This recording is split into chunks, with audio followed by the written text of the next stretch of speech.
बिस्मिल्लाहिर्रहमानिर्रहीम, अस्सलाम वालेकुम, गुड मॉर्निंग, वेलकम टू सुनो पाकिस्तान। मैं हूं आपका होस्ट अजीम राना और हमेशा की तरह मेरे साथ मौजूद हैं और मैं हूं शहर बानो अवान। उम्मीद आप सब ठीक होंगे, खैरियत से होंगे, अपना ख्याल रखे होंगे। 2 साल और 2 घंटे हम आपके साथ रहेंगे। 2 साल मेरे मुंह से निकल गया। 2 घंटे, वेरी गुड, मुझे अच्छी लगी ये बात। 2 साल मैंने वैसे ही कह दिया। मैं सोच रहा था कि शहरबानो शायद कोई तारीखी हवाला देने लगी, याद आते ही फ्लो में 2 साल बाद। नहीं, मैं कह रही थी 2 साल से। शहरबानो, मेरे एक सवाल आते ही आज आपसे, और आपके हमेशा तंग आती है मेरे सवालात से। बहुत, आज तो आप रोज मेरे लिए सवाल लेकर जाते हैं। नहीं, आज का सवाल नहीं बल्कि आज की एक ऑब्जर्वेशन है, और वो ये कि जब हम ऑन एयर आने वाले थे तो मैं देख रहा था शहरबानो बड़ी गहरी सोच में है।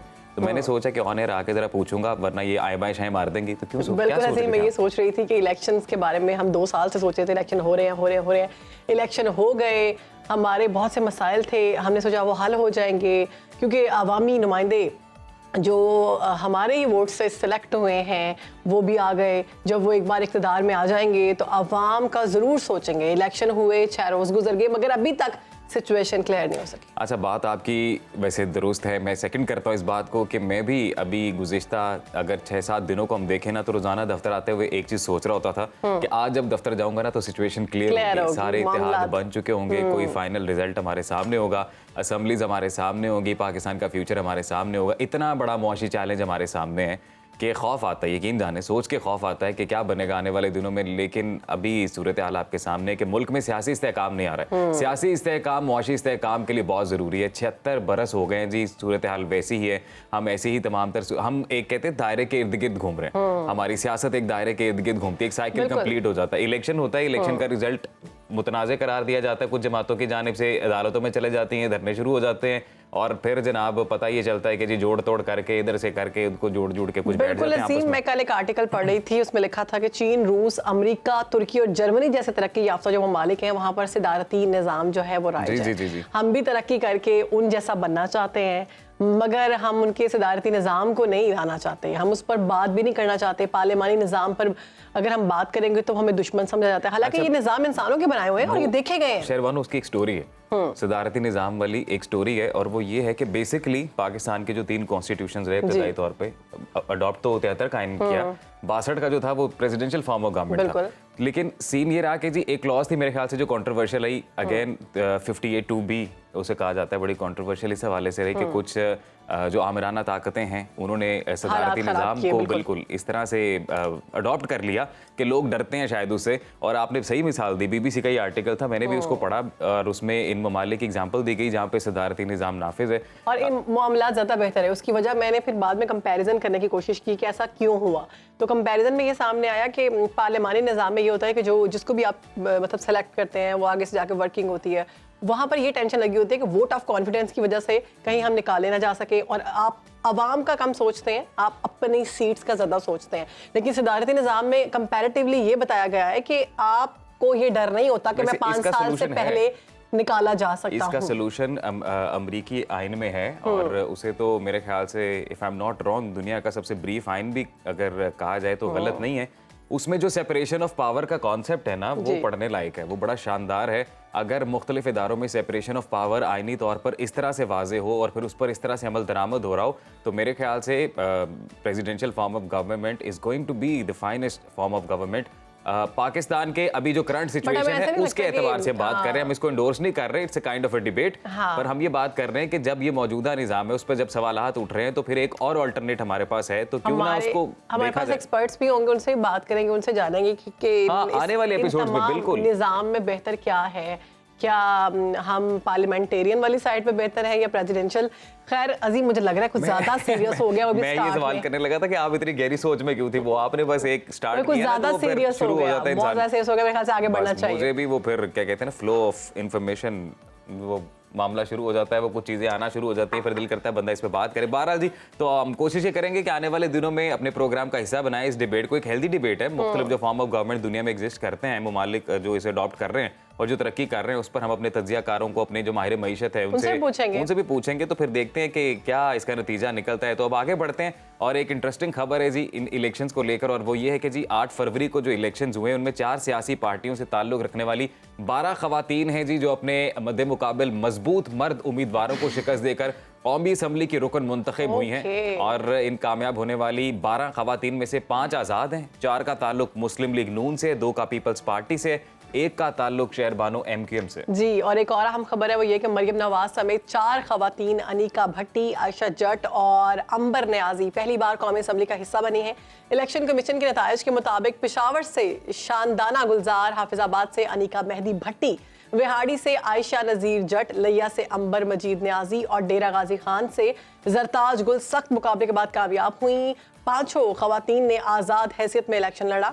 नून लीग से ताल्लुक रखने वाली कामयाब खवातीन में सियालकोट से नौशीन इफ्तिखार, लाहौर से मरियम नवाज, ननकाना साहब से शिजरा मनसब और विहाड़ी से तहमीना दौलताना ने कामयाबी का ताज अपने सर पर सजाया। बिल्कुल जी, और सिंध में भी 3 खवातीन ने मुकाबले के बाद फतह अपने नाम की है, जिनमें पीपल्स पार्टी से ताल्लुक रखने वाली शाजिया मरी हैं। इन्होंने सांगड़ से मैदान मारा है। नफीसा शाह ने खैरपुर से कामयाबी हासिल की। MQM की आसिया इसहाक हैं जी, कराची से कामयाब हुई हैं। तो हम कामयाब होने वाली इन तमाम 12 खवातीन को मुबारकबाद पेश करते हैं। उम्मीद करते हैं ये कौमी असम्बली में जब आएंगी तो अपनी जैसी मजीद खवातीन को और एम्पावर करेंगी। खवातीन की अगर बात की जाए तो कौमी असम्बली में अपने जैसी खवातीन को ये ज्यादा सपोर्ट करेंगी, ये होना चाहिए, लेकिन ऐसा होता नहीं है। शहरबानो अपने जैसी खवातीन कोई समझता ही नहीं। पाकिस्तान की 50% से ज्यादा आबादी, अगर हम खवातीन की बात करें तो खवातीन की फलाह बहदूद, उनकी तरक्की, खुशहाली के लिए अहम किरदार अदा करें।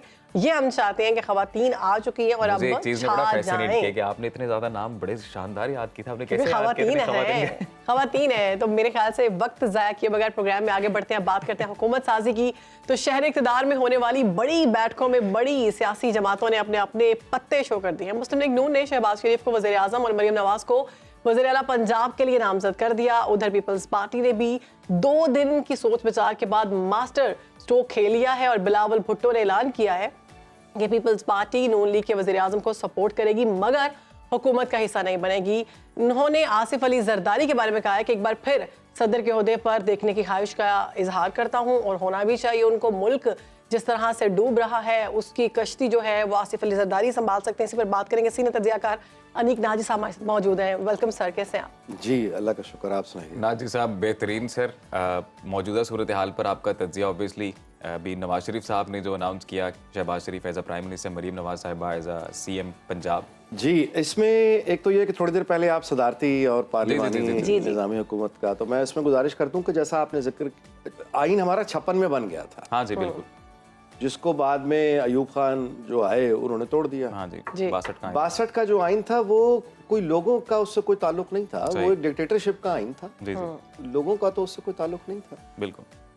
और जो अवामी आइन, जिसको आइन असल में कहना चाहिए, वो पहला बना ही बदनसीबी से मुल्क टूटने के बाद बना, और ये 73 का आइन जिसे हम जी जी कहते हैं। एग्जैक्टली। और इस आइन में अब ये, खैर अब मैं आगे डिबेट में इसको यहीं पे रोकता हूँ, लेकिन वो जो आप कह रही थी ना कि सदारती निज़ाम अगर हो तो ये हमें बेहतरी की जाने, पाकिस्तान में सदारती निज़ाम यानी अयूब खान के ज़माने में एक्सपीरियंस हो चुका है, याया के ज़माने में एक्सपीरियंस हो चुका है, फिर जनरल ज़ियाउल हक के ज़माने में तजुर्बा इसका हो चुका है, फिर जनरल परवेज़ मुशर्रफ जब सदर थे तो वही ज़ाहिर है। तो जितने भी निज़ाम वो रहे उसने हमें तबाही के अलावा कुछ नहीं दिया। बात यह है कि अमेरिका में सदारती निज़ाम है, फ्रांस, जिन जिन ममालिक में भी है, बात उस निज़ाम की नहीं होती, बात उस निज़ाम पर अमल करने की होती है। हाँ जी बिल्कुल, मैं भी ये बात कर रहा था। मतलब है हमारा जो पार्लिमानी निज़ाम है वो हमारे अपने आइन के मुताबिक है ना, 73 का आइन, लेकिन बात यह है कि आइन पर जब अमल ही नहीं होना, अमल दरामद ही नहीं है, और सियासी जमातों ने करना है ना, तो फिर हम उस निज़ाम को बुरा कहने का अखलाकी हक ही नहीं रखते, क्योंकि हमने तो उस पर अमल ही नहीं किया, हमने आधा अपना लिया। सर क्योंकि ये मतलब है ये बिल्कुल ऐसे ही है जैसे कभी कभी जो है ना वो आपको बाहर से निज़ाम लेके उसमें लोकल आप अपना इंग्रेडिएंट्स या उसमें वो डाल देते हैं चीज़ें, तो वो अच्छी होती हैं, लेकिन सियासी निज़ाम में बड़ा मुश्किल होता है इस तरह से कि आप यानी, तो अनफॉर्चुनेट ये है। मतलब मैं आप ज़्यादा वक्त नहीं है एक्सप्लेन करने का, बस मैं इतनी गुजारिश करता हूँ कि पार्लिमानी निज़ाम में हरगिज़ कोई बुराई नहीं है। बरतानिया उसकी मिसाल है, भारत हमारे साथ है उसकी मिसाल है। एक पार्टी की आमरीत अगर हो तो वो चीन में मौजूद है, उस तरक्की उसकी सामने में। कोई भी निज़ाम आप ले आए, बात यह है कि उस पर चले तो सही। नहीं, हम नाजी साहब, हमारा जो मुद्दा है ना वो ये है कि अभी इलेक्शंस के बाद इतना पैसा खर्च हुआ, जो करंट सिचुएशन है अभी तक हुकूमत जो है वो समझ नहीं आ रहा है। हुकूमत साजी हर बार इंतखाबात, ये अब भूल भुलैया है, ये तलिस्म है। हम लोग ये कह रहे हैं कि एक for the sake of healthy debate कि अगर पार्लियामेंट्री निज़ाम है, बिल्कुल है, बरतानिया में कामयाब निज़ाम है, पाकिस्तान में क्यों नहीं है? अमेरिका में सदारती निज़ाम कामयाब है, पाकिस्तान में क्यों नहीं है? इसलिए कि सदारती निज़ाम भी नाकाम हो जाएगा। अगर जो मुदाखलतें पार्लिमानी निज़ाम में होती हैं सदारती निज़ाम में होंगी, नाकाम हो जाएगा। जो भी निज़ाम बनाए हमारे यहाँ तो नाकाम पहले ही हुए पड़े हैं ना, सदारती निज़ाम तो पहले ही नाकाम हुए पड़े हैं।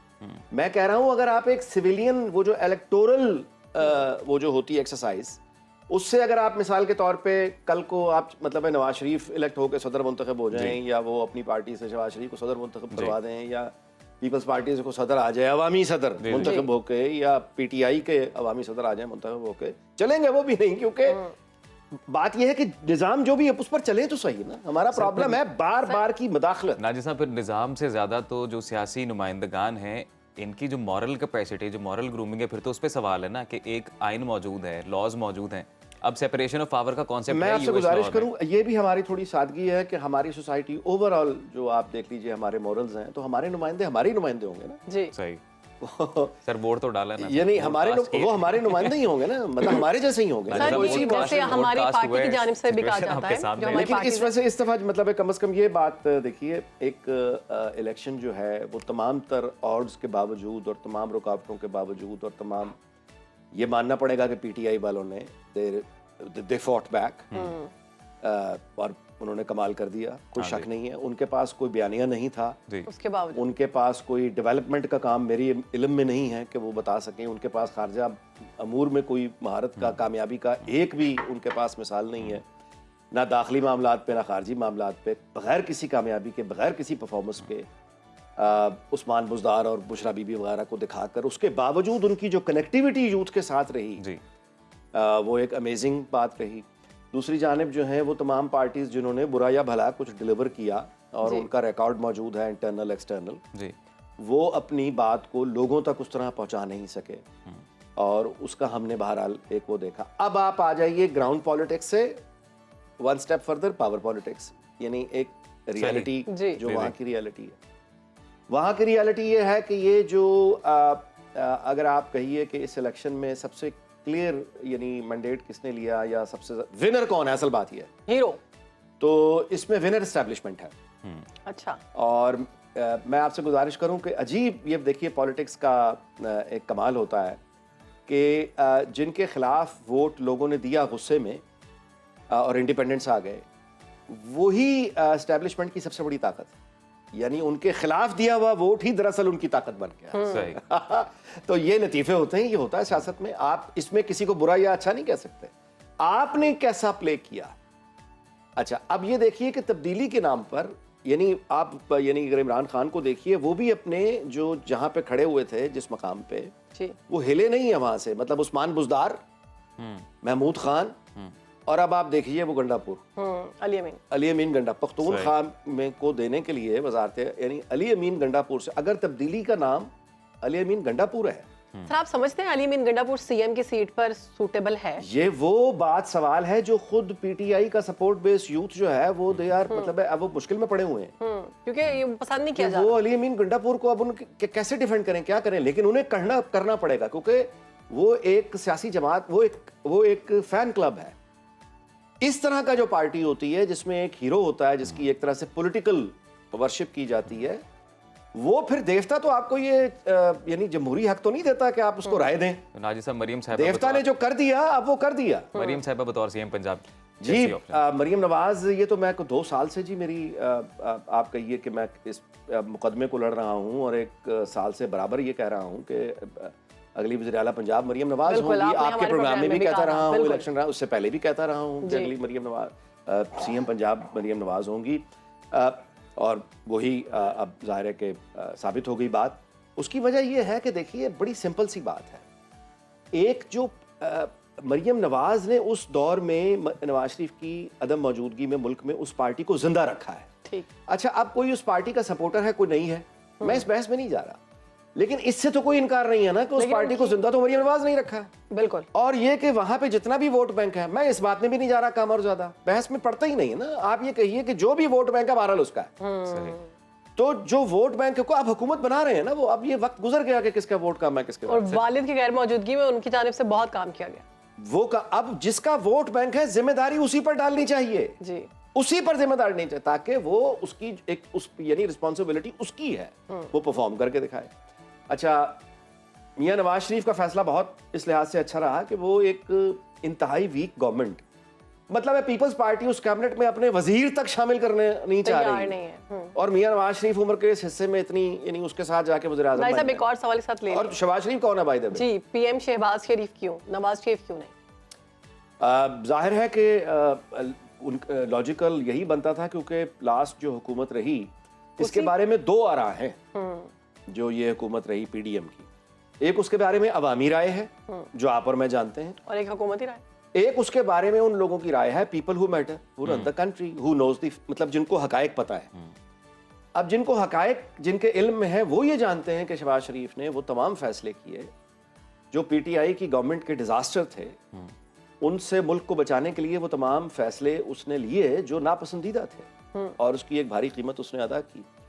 और दूसरी बात यह है कि चूंकि वो एक कोलिशन गवर्नमेंट चलाने में बहरहाल वो कामयाब हो गए उस आप कहिए इंतशार के दौर में, तो जाहिर है कि फिर बेहतरीन चॉइस मियां नवाज शरीफ को यही लगा। पीपल्स पार्टी को कहाँ देख रहे हैं सारी सिचुएशन में? आईनी ओहदे भी डिमांड किए जा रहे हैं अगेन, लेकिन मैं आपसे गुजारिश कर रहा हूं, ऑपोजिशन में बैठेंगे लेकिन हुकूमत का हिस्सा भी नहीं मैं बनना। आपसे गुजारिश कर रहा हूँ कि ये जो हमारे नई नई सियासी जमातें हैं, मेनली पीटीआई, उनको ये चाहिए कि वो इन सीजन्ड जमातों को देखकर सीखें कि पीपल्स पार्टी वजारतें ले सकती है, नहीं ले रही, आईनी ओहदों पर जा रही है। क्या वजह? आप किसी प्लेयर को देखकर सोचें ना कि वो कैसे खेलता है ताकि आप वैसा खेलें, क्योंकि ये क्रिकेट नहीं है। परफॉर्म करें। जरदारी साहब के पास कोई अंदर की खबर है? नहीं, हालात मुझे ये मालूम खराब है कि जो हालात बनने जा हालात रहे हैं खराब है। उनमें वो आईनी ओहदे ले रहे हैं क्योंकि आईनी ओहदों का कुछ बिगड़ नहीं सकता। हुकूमतें आए जाएं, सदर मुमलिकत के खिलाफ उस तरह की नो कॉन्फिडेंस जो बहुत ही अजीबोगरीब तरीका है ना, वो तो कभी अल्लाह वो पक्के बैठे हैं।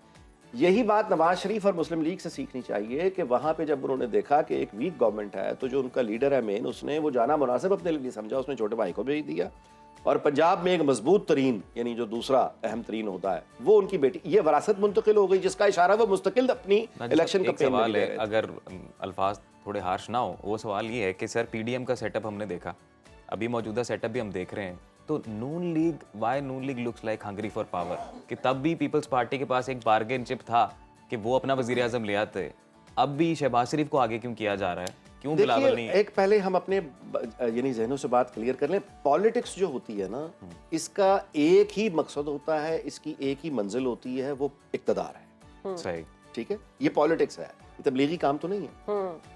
तो अब आपने कहा कि वो उसके लिए पावर हंग्री क्यों है, तो उसके लिए मैं आपसे गुजारिश करूं कि कोई भी पॉलिटिकल पार्टी जो एक्टिव पॉलिटिक्स करती है वो पावर हंग्री है तो करती है, सही। अदरवाइज तो ये जरूरत ही नहीं है। किसका दिल करता है, मतलब इतने अमीर लोग हैं ये सारे, इनको क्या जरूरत है कि ये जाके लोगों मतलब पीपल्स पार्टी की जो सियासी बसारत की आप मिसाल दे रहे थे, फिर वो मौके पे नहीं आके पावर शेयरिंग हो गई ना, वो प्रेसिडेंटशिप मांग रहे हैं, वो सेरेमोनियल होता है सर जी, सेरेमोनियल होता है। नहीं लेकिन दे आर मतलब उनकी एक इन्फ्लुएंस होता है, बहुत इन्फ्लुएंशियल पोस्ट हैं ये, और वो चूंकि ये जानते हैं कि ये आने वाली हुकूमत एक वीक गवर्नमेंट होगी और जो मुल्क के मसाइल हैं इनको ज़्यादा मौका नहीं मिलेगा, यानी अब ये दिन रात काम ही करेंगे, तो आने वाले वक्त के लिए पीपल्स पार्टी इन अहम आईनी ओहदों पर रहकर अपनी लॉबिंग करेगी, अपने वक्त का इंतजार करेगी। सही। ये मैं कह रहा हूं कि ये पीटीआई को और बाकी मतलब है जो मेनली पीटीआई, उनको ये सीखना होगा कि इंतजार कैसे किया जाता है। अगर ये बेताबी की तरफ जाएंगे, तोड़ फोड़ की तरफ जाएंगे, जिद लगा के बैठ जाएंगे और उसमें वो तमाम सब कुछ करेंगे जो पीटीआई ने किया, तो उसका नतीजा ये होगा, पावर नहीं आएगी। अब आप देखें एक सेलिब्रेशन होती रही है इलेक्शन के बाद, 2 या 3 दिन मतलब है पार्टीज होती रही हैं कि हम, अब देखिए कि इस हद तक लाइलमी है कि दावे ये हो रहे हैं कि इस इलेक्शन के बाद ये दावे होते रहे कि वज़ीर आज़म इमरान खान आ रहा है, वो एमएनए ही नहीं है, जेल में बैठा हुआ है। ये तो कोई लेकिन लोग नारे वज़ीर, बस वो इलेक्शन जीत गए, वज़ीर आज़म आ गया इमरान खान। ये है लाइलमी, ये है जब आप जज्बात की राह में बह जाते हैं। अब वो 3-4 दिन की सेलिब्रेशन हो गई, अब जब वो अपना पार्टी वार्टी करके थके हैं तो सामने कौन खड़ा है? नवाज शरीफ। सामने नवाज शरीफ खड़ा मुस्कुरा। आप क्या समझते हैं कि ये शहबाज शरीफ और मरियम नवाज साहिबा जब आएंगी तो मामलात मजीद बेहतर होंगे? जी, बेहतरी की अगर कोई रास्ता है तो यही से निकल रहा है। ठीक, यानी ये कि यही वो लोग हैं जो जिनके पास मोस्ट एक्सपीरियंस्ड वो एक ह्यूमन कैपिटल मौजूद है। ये आप अब रीजन में कोई बेहतरी की बात कर सकते हैं, प्रोवाइडेड अगेन कि हमारे अपने इंटरनल मामला कैसे रहे, क्योंकि अगर ये क्लियर मेजॉरिटी होती, नवाज शरीफ जैसा आदमी खुद वज़ीर आज़म होता तो मजीद बेहतर होता। बहुत शुक्रिया। एक नाइज साहब हमारे साथ मौजूद थे और वो बता रहे थे तमाम सियासी सूरत हाल के हवाले। तो छोटी सी ब्रेक के बाद हाजिर होते हैं।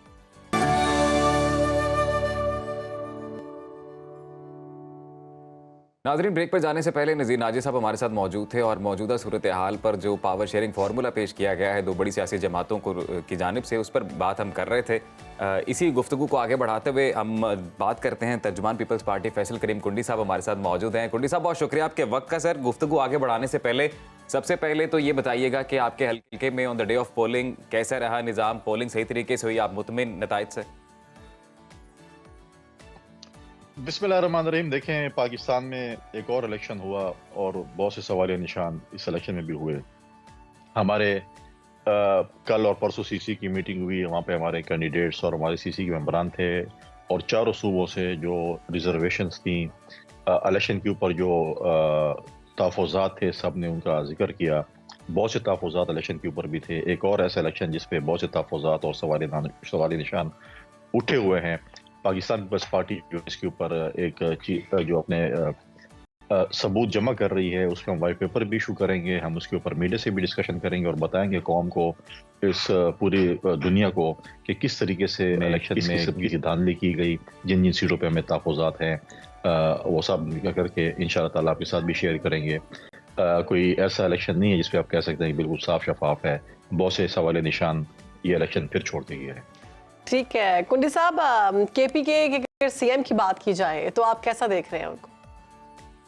जो नॉमिनेशन अभी आई है पीटीआई की जानिब से, मैं बहुत अच्छे तरीके से देख रहा हूँ, क्योंकि मेरे सूबे का है, मेरे इलाके का है, मेरे उसका है। लेकिन मेरा सवाल आपके तवज्जो से इस मुल्क के इदारों से भी है, इस रियासत से भी है कि 9 मई के बाद हमें सवाल किया गया था, हमें सवाल नहीं बल्कि हमें बताया गया था कि 9 मई के दिन पाकिस्तान की रियासत पे हमला हुआ, पाकिस्तान के अमलाक पे, जिस तरीके से कोर कमांडर हाउस पे हमला हुआ और जीएचक्यू पे हमला हुआ, उसमें ये लोग मुलव्वस थे जो कि मुल्क दुश्मन ये काम नहीं कर सकते और इन लोगों ने किया है। और आज अगर वो उन्हीं लोगों में से कोई प्राइम मिनिस्टर का कैंडिडेट बन जाए, कोई चीफ मिनिस्टर का कैंडिडेट बन जाए, कोई मिनिस्टर कैंडिडेट बन जाए, तो वो माफ है। तो अगर माफ है, रियासत उनको माफ, देखिए नहीं, मेरा सवाल है, अगर रियासत माफ कर रही है उनको, तो फिर 9 मई तो फिर सबको माफ कर दे। फिर तो 9 मई नहीं हुआ। फिर आप और हम जो टीवी पे लगे रहे और प्रेस कॉन्फ्रेंस करते रहे कि 9 में ये कुछ हुआ, जो हमें सबूत दिए गए थे, जो हमें बताया गया था। कुंडी साहब, केसेस तो तमाम पार्टीज पर बनते रहे हैं, तो इस तरह तो फिर कोई भी नहीं किसी भी कुर्सी पर बैठ तो सकता। मुझे आप बताएं कि एक शख्स एक्स-काउंटर और फौरन नमूदार भी हो जो सीएम कैंडिडेट बन जाए, तो फिर ये मुल्क तो नहीं है, ये मजाक है। ऐसा ही है। फिर तो कुंडी साहब, अदर साइड ऑफ द खुदा न स्टोरी करे, इसका एक खुदा काउंटर न आर्गुमेंट दिया करे जाता फिर है। लोग 9 मई से भी खुदा न करे फिर लोग 9 मई से भी ज्यादा खतरनाक वाकयात करेंगे और उनको माफ कर दिया जाएगा कि वो सीएम।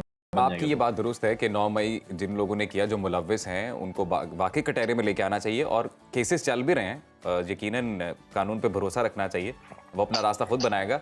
जो other side of the argument है, वो ये कहा जा रहा है जी कि चूंकि अवाम ने वोट दिया है, अवाम के मुंतखब नुमाइंदे हैं, तो फिर पार्टी की मर्जी के वो इलेक्ट होकर आए हैं, तो जो मर्जी ओहदा दें उन्हें। बिल्कुल, पार्टी की मर्जी है, उनको प्राइम मिनिस्टर कैंडिडेट बना सकते हैं, इसमें कोई दो राय साहब, नहीं है। ये बात आप छोड़े, हम पीपल्स पार्टी की बात कर लेते हैं। अगर अवाम पाकिस्तान के ऐसे लोगों को वोट दे जिस पे रियासत कहे कि वो हमारे मुल्जिम हैं, तो फिर रियासत उनको माफ कर देगी। तो ये पहले, चलो ये तो तारीख लिखी जाएगी। कुंडी साहब, पीपल्स पार्टी ने 2 दिन लिए सोच विचार करने के लिए वफाक में हुकूमत पर, उसके बाद फिर नून लीग की हमायत में ऐलान कर दिया कि ठीक है, नून लीग बना ले, लेकिन हम शामिल नहीं होंगे किसी भी वजारत में, हम अपोजिशन में बैठेंगे। इसकी क्या वजह? देखिए, कल और परसों पाकिस्तान पीपल्स पार्टी की बड़ी डिटेल सीसी की मीटिंग हुई, जिसमें तमाम मेंबरान से जो है वो राय ली गई और इलेक्शन के हवाले से भी हुई, जिसमें इलेक्शन पे जो हमारे मेंबरान के तहफ़्फ़ुज़ात थे उन्होंने वो भी बयान किया, जिस तरीके से इलेक्शन गुजरे वो भी बताया। और फिर हमने कहा कि हमें किससे इत्तेहाद करना चाहिए।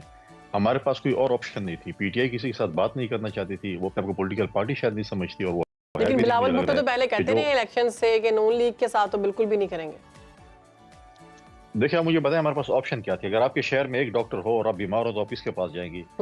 डॉक्टर के पास भी जाएंगी ना। और एक ही डॉक्टर हो तो फिर आप किसी और डॉक्टर के पास जा सकती हैं? नहीं जा सकती हैं। लिहाजा पीटीआई किसी के साथ बातचीत नहीं कर रही थी, ऑप्शन सिर्फ PMLN बची थी। और बहुत से हमें जो है उस खदशात के बावजूद भी हमारे सीसी मेजॉरिटी जो है इसके खिलाफ थी। लेकिन या तो हम दोबारा पाकिस्तान में इलेक्शन की तरफ जाते, अगर हम अपोजिशन में बैठते हैं तो पाकिस्तान इलेक्शन की तरफ जाएगा। क्या ये मुल्क इलेक्शन का मुतामिल हो सकता है? इलेक्शन लड़ना इतना आसान बात नहीं होता। जिस तरीके से लोगों में लॉ एंड ऑर्डर सिचुएशन थी, लोग शहीद हुए, जिस तरीके से हमले हुए, जिस तरीके से जो कुछ हुआ, और फिर उन्होंने सब ये कहा जा रहा है कि नून लीग का वज़ीर आज़म एक्सेप्ट करने पर, उनको सपोर्ट में लाने पर कोई डील डन हुई है, वो डील क्या है? कोई डील डन नहीं हुई। हमने PMLN के प्राइम मिनिस्टर को हम सपोर्ट कर रहे हैं, हम काबीना का हिस्सा नहीं बनेंगे, हम हुकूमती बेंचेस पे बैठेंगे, क्यों नहीं बनेंगे? हम तनकीद बराए इस्लाह करेंगे। देखिए हमें हमारा जो 16 महीने का एक तजर्बा रहा है वो कोई अच्छा तजर्बा नहीं रहा। जी हाँ। सही। हमारे बहुत से मेजॉरिटी मेंबरान ने उसकी मुखालफत की थी, लिहाजा इसलिए हम कैबिनेट का हिस्सा नहीं बन रहे हैं, हम सिर्फ उनको सपोर्ट करेंगे। कुंडी साहब, इतना हाँ, सेफ प्ले करके अगर कोई नतीजा निकलेगा पीपल्स पार्टी के लिए? आपके फैसले यकीनन आप बेहतर जानते हैं, आपकी क़यादत बेहतर जानती है। पीडीएम के साथ जब कोलिशन बनी तो पीडीएम का हिस्सा नहीं है लेकिन साथ दे रहे हैं, अभी जो हुकूमत है इसका हिस्सा नहीं है लेकिन साथ दे रहे हैं, ताकि जिम्मेदारी ना आए बाद में। नहीं, इसलिए हम साथ दे रहे हैं कि हमारे पास और ऑप्शन नहीं बची। अगर हम या इलेक्शन में जाएंगे या हम इनका साथ देंगे। पाकिस्तान इस वक्त दूसरे इलेक्शन का फौरन मुतामिल नहीं हो सकता, इसलिए हम साथ दे रहे हैं और हम तनकीद बराए इस्लाह करेंगे, उनके अच्छे इशूज को हम सपोर्ट करेंगे, मुल्क की मफाद में। तो आपको लगता है कि तमाम इश्यूज अच्छे ही होंगे? बिल्स होंगे उनको सपोर्ट कर नहीं, तमाम अच्छे इशू नहीं होंगे। जहाँ पर हमें तनकीद करेंगे हम बिल्कुल तनकीद बराए इस्लाह भी करेंगे, हम कोई तनकीद नहीं करेंगे, तनकीद बराए इस्लाह करेंगे। कुंडी साहब, हुकूमत का हिस्सा नहीं बनना चाहती पीपल्स पार्टी, कंफ्यूजन है थोड़ी सी कंफ्यूजन आपने नहीं आपने 16 महीने जो हमारे ऊपर तनकीद की, उसके बाद इलेक्शन ट्रांसमिशंस में इलेक्शन के दौरान भी आपने हमारे 16 महीने पे जो तनकीद की, बिल्कुल, और क्या आपने कहा कि जो पीडीएम की हुकूमत ने ये किया और ऐसे हुआ, और फिर आप कहते PDM 2 बनने जा रही है, तो मुतासर आपको खत्म किया। हम बिल्कुल हुकूमत को फैक्ट्स सपोर्ट की करेंगे, बुनियाद पर तनकीद की जाती है ना, फैक्ट्स जो नजर आ रहे तो उस पर तनकीद की गई। हमारी ख्वाहिश थी कि बिलावल भुट्टो ज़रदारी साहब वज़ीर आज़म बने। हमने एक मंशूर लेके गए, उस मंशूर पर अमल दरामद उस वक्त हो सकता है जब बिलावल भुट्टो ज़रदारी साहब वज़ीर आज़म हो, हम इत्तेहादी हुकूमत के हिस्सा उस मंशूर पर अमल दरामद शायद ना हो। लिहाजा इसलिए पाकिस्तान पीपल्स पार्टी ने फैसला किया है कि हम इंतजार कर लेंगे अपनी पार्टी की मजबूती के लिए। हिमायत की गई, चारों सूबों में कैबिनेट में नहीं बैठना चाहते, आईनी ओहदा क्यों लेना चाहते हैं, ये कंफ्यूजन है, क्लियर कर दें। देखिए, हम प्राइम मिनिस्टर कैंडिडेट पे फाइट नहीं करेंगे, हम प्रेसिडेंट के लिए, स्पीकर के लिए, चेयरमैन सेनेट के लिए हम फाइट करेंगे, और हम इस उम्मीद से होंगे कि इत्तेहादी जमातें हमें सपोर्ट करेंगी। हमारा सबसे पहला टारगेट जो होगा वो बलूचिस्तान की चीफ मिनिस्टरशिप होगी। अगर हम पंजाब में PMLN को चीफ मिनिस्टर के लिए सपोर्ट कर रहे हैं तो हम ये उम्मीद करते हैं कि ये इत्तेहादी जमातें। तो क्या ये सारी सिचुएशन में मुल्क की मईशत बेहतर होती हुई दिखाई दे रही है आपको? देखें, शहबाज शरीफ साहब वज़ीर आज़म होंगे, हम उनके साथ बिल्कुल काम करेंगे। उनको चाहिए कि वो एक अच्छी टीम लेकर आए, मईशत को बेहतरी की तरफ लेके जाएं, इस मुल्क को एक इकोनॉमिकल क्राइसिस से निकालें, दहशतगर्दी का शिकार ये मुल्क है उसको इस चीज़ से निकालें। एक मुश्किल टास्क है, अगर वो अच्छा परफॉर्म करते हैं तो इस मुल्क को निकाल लेंगे। कुंडी साहब, तो मैं उम्मीद करता हूँ कि अच्छा परफॉर्म करेंगे। कुंडी साहब, जाते जाते ये भी बताइएगा कि सिंध असेंबली में, सिंध प्रोविंस में आपके CM के लिए कौन नॉमिनेटेड हैं, कौन आ रहे हैं बतौर CM, और बलूचिस्तान में कौन?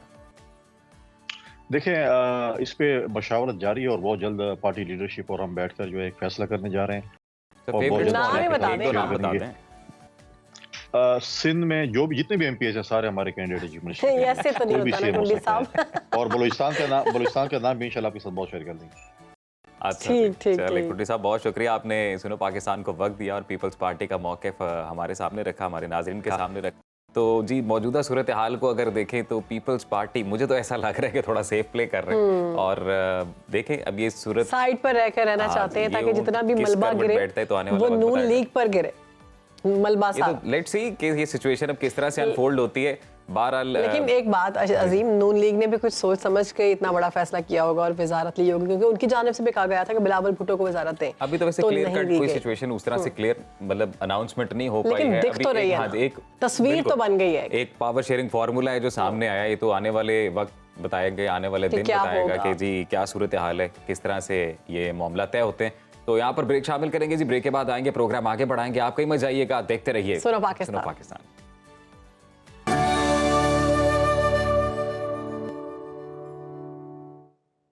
मईशत की बात करेंगे तो इलेक्शन के बाद सूरत हाल मुसलसल गैर यकीनी का शिकार है। स्टॉक मार्केट में मंदी देखी जा रही है, गैस और बिजली की कीमतें मुसलसल बढ़ रही हैं, कारोबारी बिरादरी तशवीश में मुब्तला है, खदशात का इजहार कर रही है, आवाम का जीना मुश्किल हो चुका है। अब देखना यह है कि मौजूदा निज़ाम में रहते हैं, आने वाली हुकूमत चैलेंजेस से कैसे निपटेगी, मुआशी बेहतरी के लिए क्या नया प्लान होगा, महंगाई कैसे खत्म होगी और गरीब को कैसे रिलीफ मिलेगा। इस तमाम तर सूरत हाल पर बात करते हैं जी। माहिर मईशत खाकान नजीब साहब हमारे साथ मौजूद हैं। डॉक्टर साहब, बहुत शुक्रिया, आपके वक्त का। आने वाली हुकूमत कौन से बड़े चैलेंजेस से निमटना होगा आने वाली हुकूमत को, एक तो ये बताइएगा। बिस्मिल्लाहिर्रहमानिर्रहीम। सो आपने सही बात सामने रखी। सबसे बड़ा चैलेंज तो ऑफ कोर्स उनके सामने ये होगा कि जो कीमतों का बढ़ना है, जिसकी शरह अगर आप पिछले साल देखिए तो ऑन दी एवरेज 25%, इस साल ऑन दी एवरेज 25%। सो अगर 25% 2 साल में कीमतें बढ़ी हैं तो लोग यकीनन डिफ़िकल्टी में हैं, और वो लोग जो स्पेशली वल्नरेबल सेगमेंट्स हैं या सतह गुर्बत से नीचे हैं, वो ज़्यादा डिफ़िकल्टी में हैं। Even the middle income earner in Pakistan is in difficulty. So सबसे बड़ा चैलेंज तो यही होगा कि इसको कैसे देखा जाए। इसके जो मुहर्रिकात हैं वो बहुत डीप हैं पाकिस्तान इकानमी में, और वो आसानी से हल नहीं होने वाले। पाकिस्तान की कमज़ोर पैदावारी सलाहियत से लेकर पाकिस्तान की कमज़ोर एक्सपोर्ट्स तक, जो कि डॉलर्स नहीं अर्न करती, जो पाकिस्तान की एनर्जी की इनएफिशिएंसीज हैं, इन सब ठीक को अगर आप देखेंगे तो आपको अंदाजा होगा कि ये एक डीप सोल्यूशन है। फाकान साहब, देयर इज नो डाउट कि सबसे बड़ा चैलेंज तो मुआशी चैलेंज होने वाला है, लेकिन अभी जो करंट सिचुएशन है उसको देख के आपको क्या लग रहा है, कौन है जो इस चैलेंज से निपट सकेगा? देखिए, जो भी इस चैलेंज से निपटना चाहता है वो पहले तो प्रिपरेशन अच्छी करे। कोई भी इंसान हो वो अच्छा प्रिपेयर कर सकता है, कोई भी टीम हो, कोई भी गवर्नमेंट हो। एक कोalition गवर्नमेंट सामने आ रही है, उसको चाहिए कि पहले तो आते ही IMF के प्रोग्राम की कंप्लीशन करनी है जो ऑन गोइंग है, एक अरेंजमेंट IMF के साथ, फिर IMF का एक नया प्रोग्राम का इजरा करना है। अब अगर मैं ये 3 चीज़ें ही आपके सामने रखूँ, इन्फ्लेशन, IMF के पहले SPA की कंप्लीशन प्लस एक नए प्रोग्राम का इजरा, तो यही इतने बड़े टॉपिक्स हैं। सो कौन का जवाब तो यही है कि really one person, one team even can't do it. एक सेट ऑफ प्रोफेशनल्स ने एक मैक्रो इकोनॉमिक फ्रेमवर्क बनाना है, एक एनर्जी का फ्रेमवर्क बनाना है, क्योंकि एनर्जी लोगों को तंग कर रहा है, मैन्युफैक्चरर्स को भी कर रहा है। आज मैं आपको अगर लेटेस्ट बात बताऊं तो इस वक्त गैस की कीमत में इजाफा जो है वो आपके रेगुलेटर ने सामने रखा हुआ है। अब मैडम, जैसे आप सही इनिशियली कह रही थी, तो अब हमें ये डिसाइड करना पड़ेगा ना कि क्या करना है। अब मैं एक और आपको बात बताऊं, अगर ये इजाफा नहीं करेंगे तो आप IMF की नेक्स्ट ट्रांच की डिफिकल्टी में आ जाएंगे। I don't think Pakistan has a choice. So you know, these are very very serious issues. मैं इसीलिए कहता हूं कि शॉर्ट टर्म इश्यूज भी उतने ही सीरियस हैं जितने मैंने आगाज किया कि जो मुहर्रिकात हैं इन्फ्लेशन के, जो डीपर हैं, जो मतलब चैलेंजेस जो बहुत डीपर हैं, उनको ओवरकम फिर तो खाकाना जी साहब ठीक है ना कि जितना बड़ा चैलेंज है, जितने डीप इश्यूज हैं, उसके लिए एक कौमी हुकूमत ही ज़रूरी है कि तमाम सियासी जमातों की रिप्रेजेंटेशन हो, मिल बैठ के सर जोड़ के हल निकालें। फिर देखिए, ये बात तो दुरुस्त है आपकी कि जितनी स्टेक होल्डर कंसेंसस होगा उतना ही ज़रूरी है। इसमें मतलब मुझे कोई कबाहत नहीं है ये कहते हुए कि इसमें SIFC का एक कलीदी रोल होगा, उसमें सारे लोग बैठते हैं, सो उसका एक कलीदी रोल होगा। सारी पॉलिटिकल पार्टीज जो इस वक्त PDM की सूरत में सामने आ रही हैं, उनका एक कलीदी रोल होगा। बट मैं फिर गुजारिश करूंगा कि इससे बहुत बड़ा कलीदी रोल ये होगा कि वो नीचे हर सेक्टर की टीम क्या लाते हैं वो चीज़ें बनाने के लिए। वरना अगर आप सारा IMF पे छोड़ देंगे तो ये भी याद रखिए कि उनकी जो तर्ज है बनाने का, वो आपको शायद इस क्वागमायर से कंप्लीटली निकाल नहीं पाएगा। ठीक है हकान साहब, सिचुएशन जो हम देख रहे हैं, तस्वीर कशी हमारे सामने की जा रही है, वो तो हम देख रहे हैं कि नून लीग लीड कर रही है। प्राइम मिनिस्टर और पंजाब के अगर CM की बात की जाए तो नून लीग की ही सामने आ रहे हैं, मरियम साहिबा और शहबाज शरीफ साहब। क्या हम पार्लियामेंट्री सिस्टम की अगर बात करें तो हम एक अरसे से ये देख रहे हैं और हम इससे खुश नहीं हैं, हमारे हालात मज़ीद बदतर होते जा रहे हैं। आप समझते हैं कि अगर प्रेसिडेंशियल सिस्टम पाकिस्तान में आता है तो बेहतरी होगी? देखिए, इस वक्त तो सिस्टम को तब्दील करना जो है वो बहुत बड़ा जिसे कहेंगे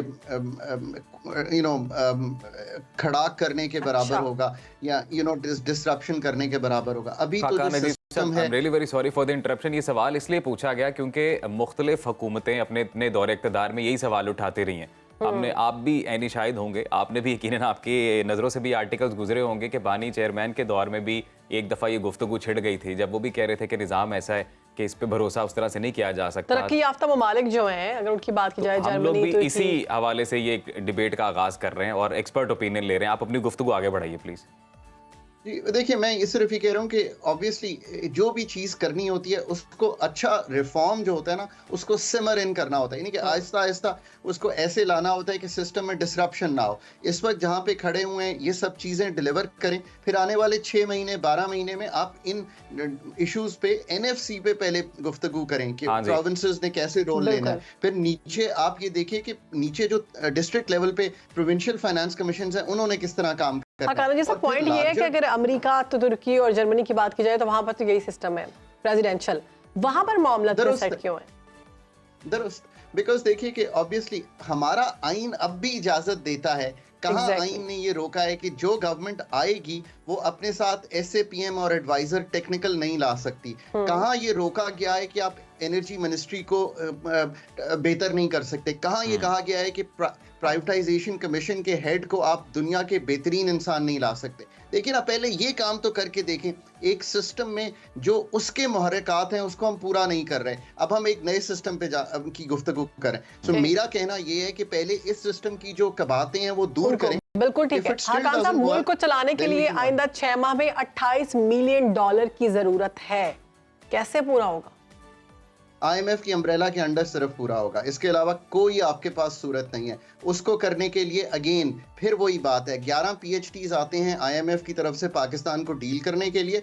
आप भी 2-4 ऐसे लोग बिठा दीजिए उनके सामने, ये कंफर्टेबली प्रोग्राम खत्म हो जाएगा, नया प्रोग्राम शुरू हो जाएगा। अगर ऐसा हो जाएगा तो क्या ये हल है? दोस्त ममालिक हैं, यही हल है। इसके अलावा आप यकीन रखिए कि कोई हल नहीं है। जब भी IMF का प्रोग्राम डिले होता है, डिफिकल्टी आती है। आपने सही कहा कि हमें डॉलर इनफ्लो चाहिए, उसके अलावा मल्टीलैटरल, कमर्शियल, बायलैटरल और फ्रेंडली कंट्रीज, इन सब ने भी आपको यही कहना है। और चूंकि मैं इन सब से गुफ्तगू करता हूँ, इंटरनेशनल लेवल पे भी करता हूँ, अब वो सब ये चाहते हैं कि आप अम्ब्रेला के अंडर IMF के रहें। और ये तकवीत जो इस वक्त आपको थोड़ी सी दिखाई दे रही है, रिजर्व्स $8 अरब पे हैं, रुपया गिर नहीं रहा, मार्केट्स बेहतर परफॉर्म कर रही हैं, इसकी बड़ी वजह नजीब साहब, अभी मौजूदा सूरत हाल को देखते हुए जिस तरह से बड़ी सियासी जमातों के सियासी रहनुमा अदम एतमाद का शिकार हैं आपस में एक दूसरे को लेके, क्या लगता है कि IMF बेल आउट पैकेज आसानी से मिल सकेगा? It will be a challenging one, इसमें कोई शक नहीं है। प्राइसेस का जब तब्दीली होगी, जब प्रायर कंडीशंस आएंगी, जब ये चीज़ें करनी होंगी, तो वो ऑब्वियसली एक स्टेक होल्डर कंसल्टेशन और कंसेंसस मांगेंगे। आई थिंक SIFC का रोल इसमें कलीदी हो जाएगा। आजाद उम्मीदवारों का कैसा रोल होगा सर? कंसेंसस तो उनका भी मांगेंगे। देखिए, ये बात आपकी दुरुस्त है, और इस वक्त तो ऑब्वियसली हम आहंगी सबकी चाहिए होगी। ऑन वन थिंग तो एटलीस्ट चाहिए होगी, मैं ब्रॉडर इकोनॉमी की बात नहीं करता, आई थिंक उस पर तो हर एक का डिफरेंट पॉइंट ऑफ व्यू हो सकता है।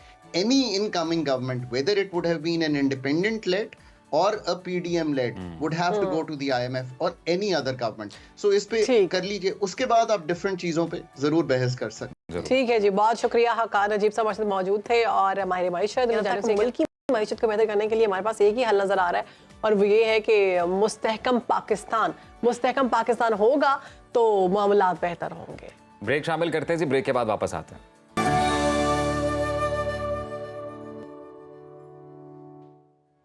तो हमारा सेगमेंट अब आ गया है जो यकीनन आप सबका बहुत फेवरेट होगा, आप इंतजार कर रहे होंगे, बूझो तो जाने। तो कल आपको एक तस्वीर दिखाई गई थी, आपको बताएंगे कि आज उसका जवाब मैं बताऊंगा कि वो कौन है। तो जिसने सही जवाब दिया उसको इनाम मिलेगा, किसी एक को मिलेगा। तस्वीर देखते हैं जी, ये तस्वीर हमने जिस बच्ची की कल दिखाई, और वो तस्वीर ये किसकी है? ये तस्वीर शहरबानो अवान यानी मेरी है, और ये मेरे बचपन की। यस, और बहुत सारे लोगों ने सही बताया। मुझे नहीं पता चला ये आप। अब बिल्कुल आपको पता था। मैं उस बच्ची ने जो गुड़िया उठाई हुई है, मैं तो उसको गैस कर ही जा रहा हूँ। उसमें नाक यार आंखें और नाक तो मिल नहीं रहा। ये अच्छा, मुझे बड़ी हैरानी, मुझे याद नहीं है कि मैंने कोई इस तरह की गुड़िया रखी हुई थी, लेकिन जब ये तस्वीर के बाद मैंने घर वालों से पूछा, उन्होंने कहा तुमने जब तक ये आप मानती हैं फिर हमारी टीम को कि नहीं? कहां से खोज कर लेके आते हैं, सारा निकाल लेते हैं। देखें फिर घर वालों तक जिनकी तस्वीर है उन्हें कोई पता नहीं है कि मेरी ऐसी कोई तस्वीर है, लेकिन हमारी टीम ने ढूंढ लिया भाई ये होती है टीम। मुझे ये पता नहीं था कि ये डॉल से मुझे इतना प्यार था। तो बच्चों को होता है ना अपने किसी टॉय से बहुत ज्यादा अटैचमेंट, मुझे इस डॉल से बहुत अटैचमेंट। तो सोशल मीडिया पे आया रिएक्शन इस तस्वीर, बहुत ज्यादा रिएक्शन आया, और लोगों ने बड़ी सही चूज की। असल में मॉर्निंग शो होस्ट किया दिया था ना, लोगों को समझ आ गई थी कि शहरबानो है, और आपने कहा एक बड़े खूबसूरत शख्सियत के साथ बैठकर प्रोग्राम करती है, तो फिर ये तो वैसे ही उनको ये तो फिर ज्यादा ऑब्वियस हो गया, लोगों को पता चल गया कि मेरी शहरबानो की बात ही हो रही है। तो ये तो होगी जनाब जो कल की तस्वीर थी। आज की तस्वीर विनर्स को हमने शामिल कर लिया ना लकी ड्रॉ में, और अब हम तमाम विनर्स जो है वो लकी ड्रॉ में शामिल हो चुके हैं जिन्होंने सही जवाब दिया। शहरबानो अवान के नाम से लकी ड्रॉ में शामिल हैं। फ्राइडे को इनमें से कोई एक लकी पर्सन जो होगा उसका नाम निकलेगा और हम उसका अनाउंस करेंगे। और अब नेक्स्ट की मशीन, अगली तस्वीर ये रही आपकी टीवी स्क्रीन पर। इस तस्वीर को गौर से देखें। ओह माय गॉड, ये तो अभी भी ऐसी है, इतनी क्यूट मोटी-मोटी आंखों वाली बच्ची, एक्ट्रेस। आज ये कौन सी सेलिब्रिटी हैं? आज मौजूदा हालात में तो मुकाबला बहुत सख्त है। नंबर टीवी स्क्रीन पर, इस नंबर पर व्हाट्सएप करना है। अच्छा, ये यार ये मैं कहती हूँ बहुत कम ऐसा होता है कि बचपन की तस्वीर और बड़े होने में कोई खास फर्क नहीं है। नहीं आप शेर चेक बानो करें, मेरी वही तस्वीर है। नहीं है ये। नहीं बिल्कुल आपकी नहीं है। और ये एक्ट्रेस है और जिनकी है वो अभी भी इतनी क्यूट है, मोटी मोटी प्यारी प्यारी आंखें हैं, पतली सी नाक है और अभी भी ऐसी हैं और बहुत क्यूट सी लेकिन हैं। बड़ा ही मजा है छोटी सी हैं। बड़ा ही मजा है कि जब हम इस तस्वीर को रिवील करें ना तो वो हो ही ना जो शेर बानो ज्यूम कर रही है। ये वही फिर तो है, मैं बहुत ही नाम नहीं मजा लेना है, चाहती, ये बहुत वही मजा है, एक्ट्रेस है और आजकल इनका कोई ड्रामा बस नहीं नाम वैसे ना ले आया, लेना, बस। नाम नहीं लूंगी। हाँ जी। चले ये तो हो गया, आपने हमारे जो व्हाट्सएप पे आपने मैसेज करना है इनके नाम के बारे में, आपने फेसबुक पर कमेंट करना है, आपने लाइक करना है, शेयर करना है, 3 दोस्तों से लाइक करवाना है, शेयर करना है और कमेंट करवाना है, तो आपका नाम लकी ड्रॉ में शामिल हो जाएगा। तो शेर बानो, आज birthday भी है। मेरे पास बिल्कुल यही खबर है कि आज एक बड़ी ही मशहूर शख्सियत की बर्थडे भी है। हमारी Yes. एंटरटेनमेंट इंडस्ट्री का बड़ा नाम, वर्सेटाइल अदाकार नुमान एजाज साहब, जिनकी आज सालगिरह है। बिल्कुल, मैं उनकी बहुत बड़ी फैन हूँ। Same here likewise. कौन है भाई पाकिस्तान में जो पाकिस्तानी रिपोर्ट ड्रामास देख लेते हैं। देखता है और वो नुमान एजाज साहब का फैन नहीं है? शायद ही कोई Happy हो। birthday to you. Happy birthday to you. Happy birthday to you. Happy birthday to you.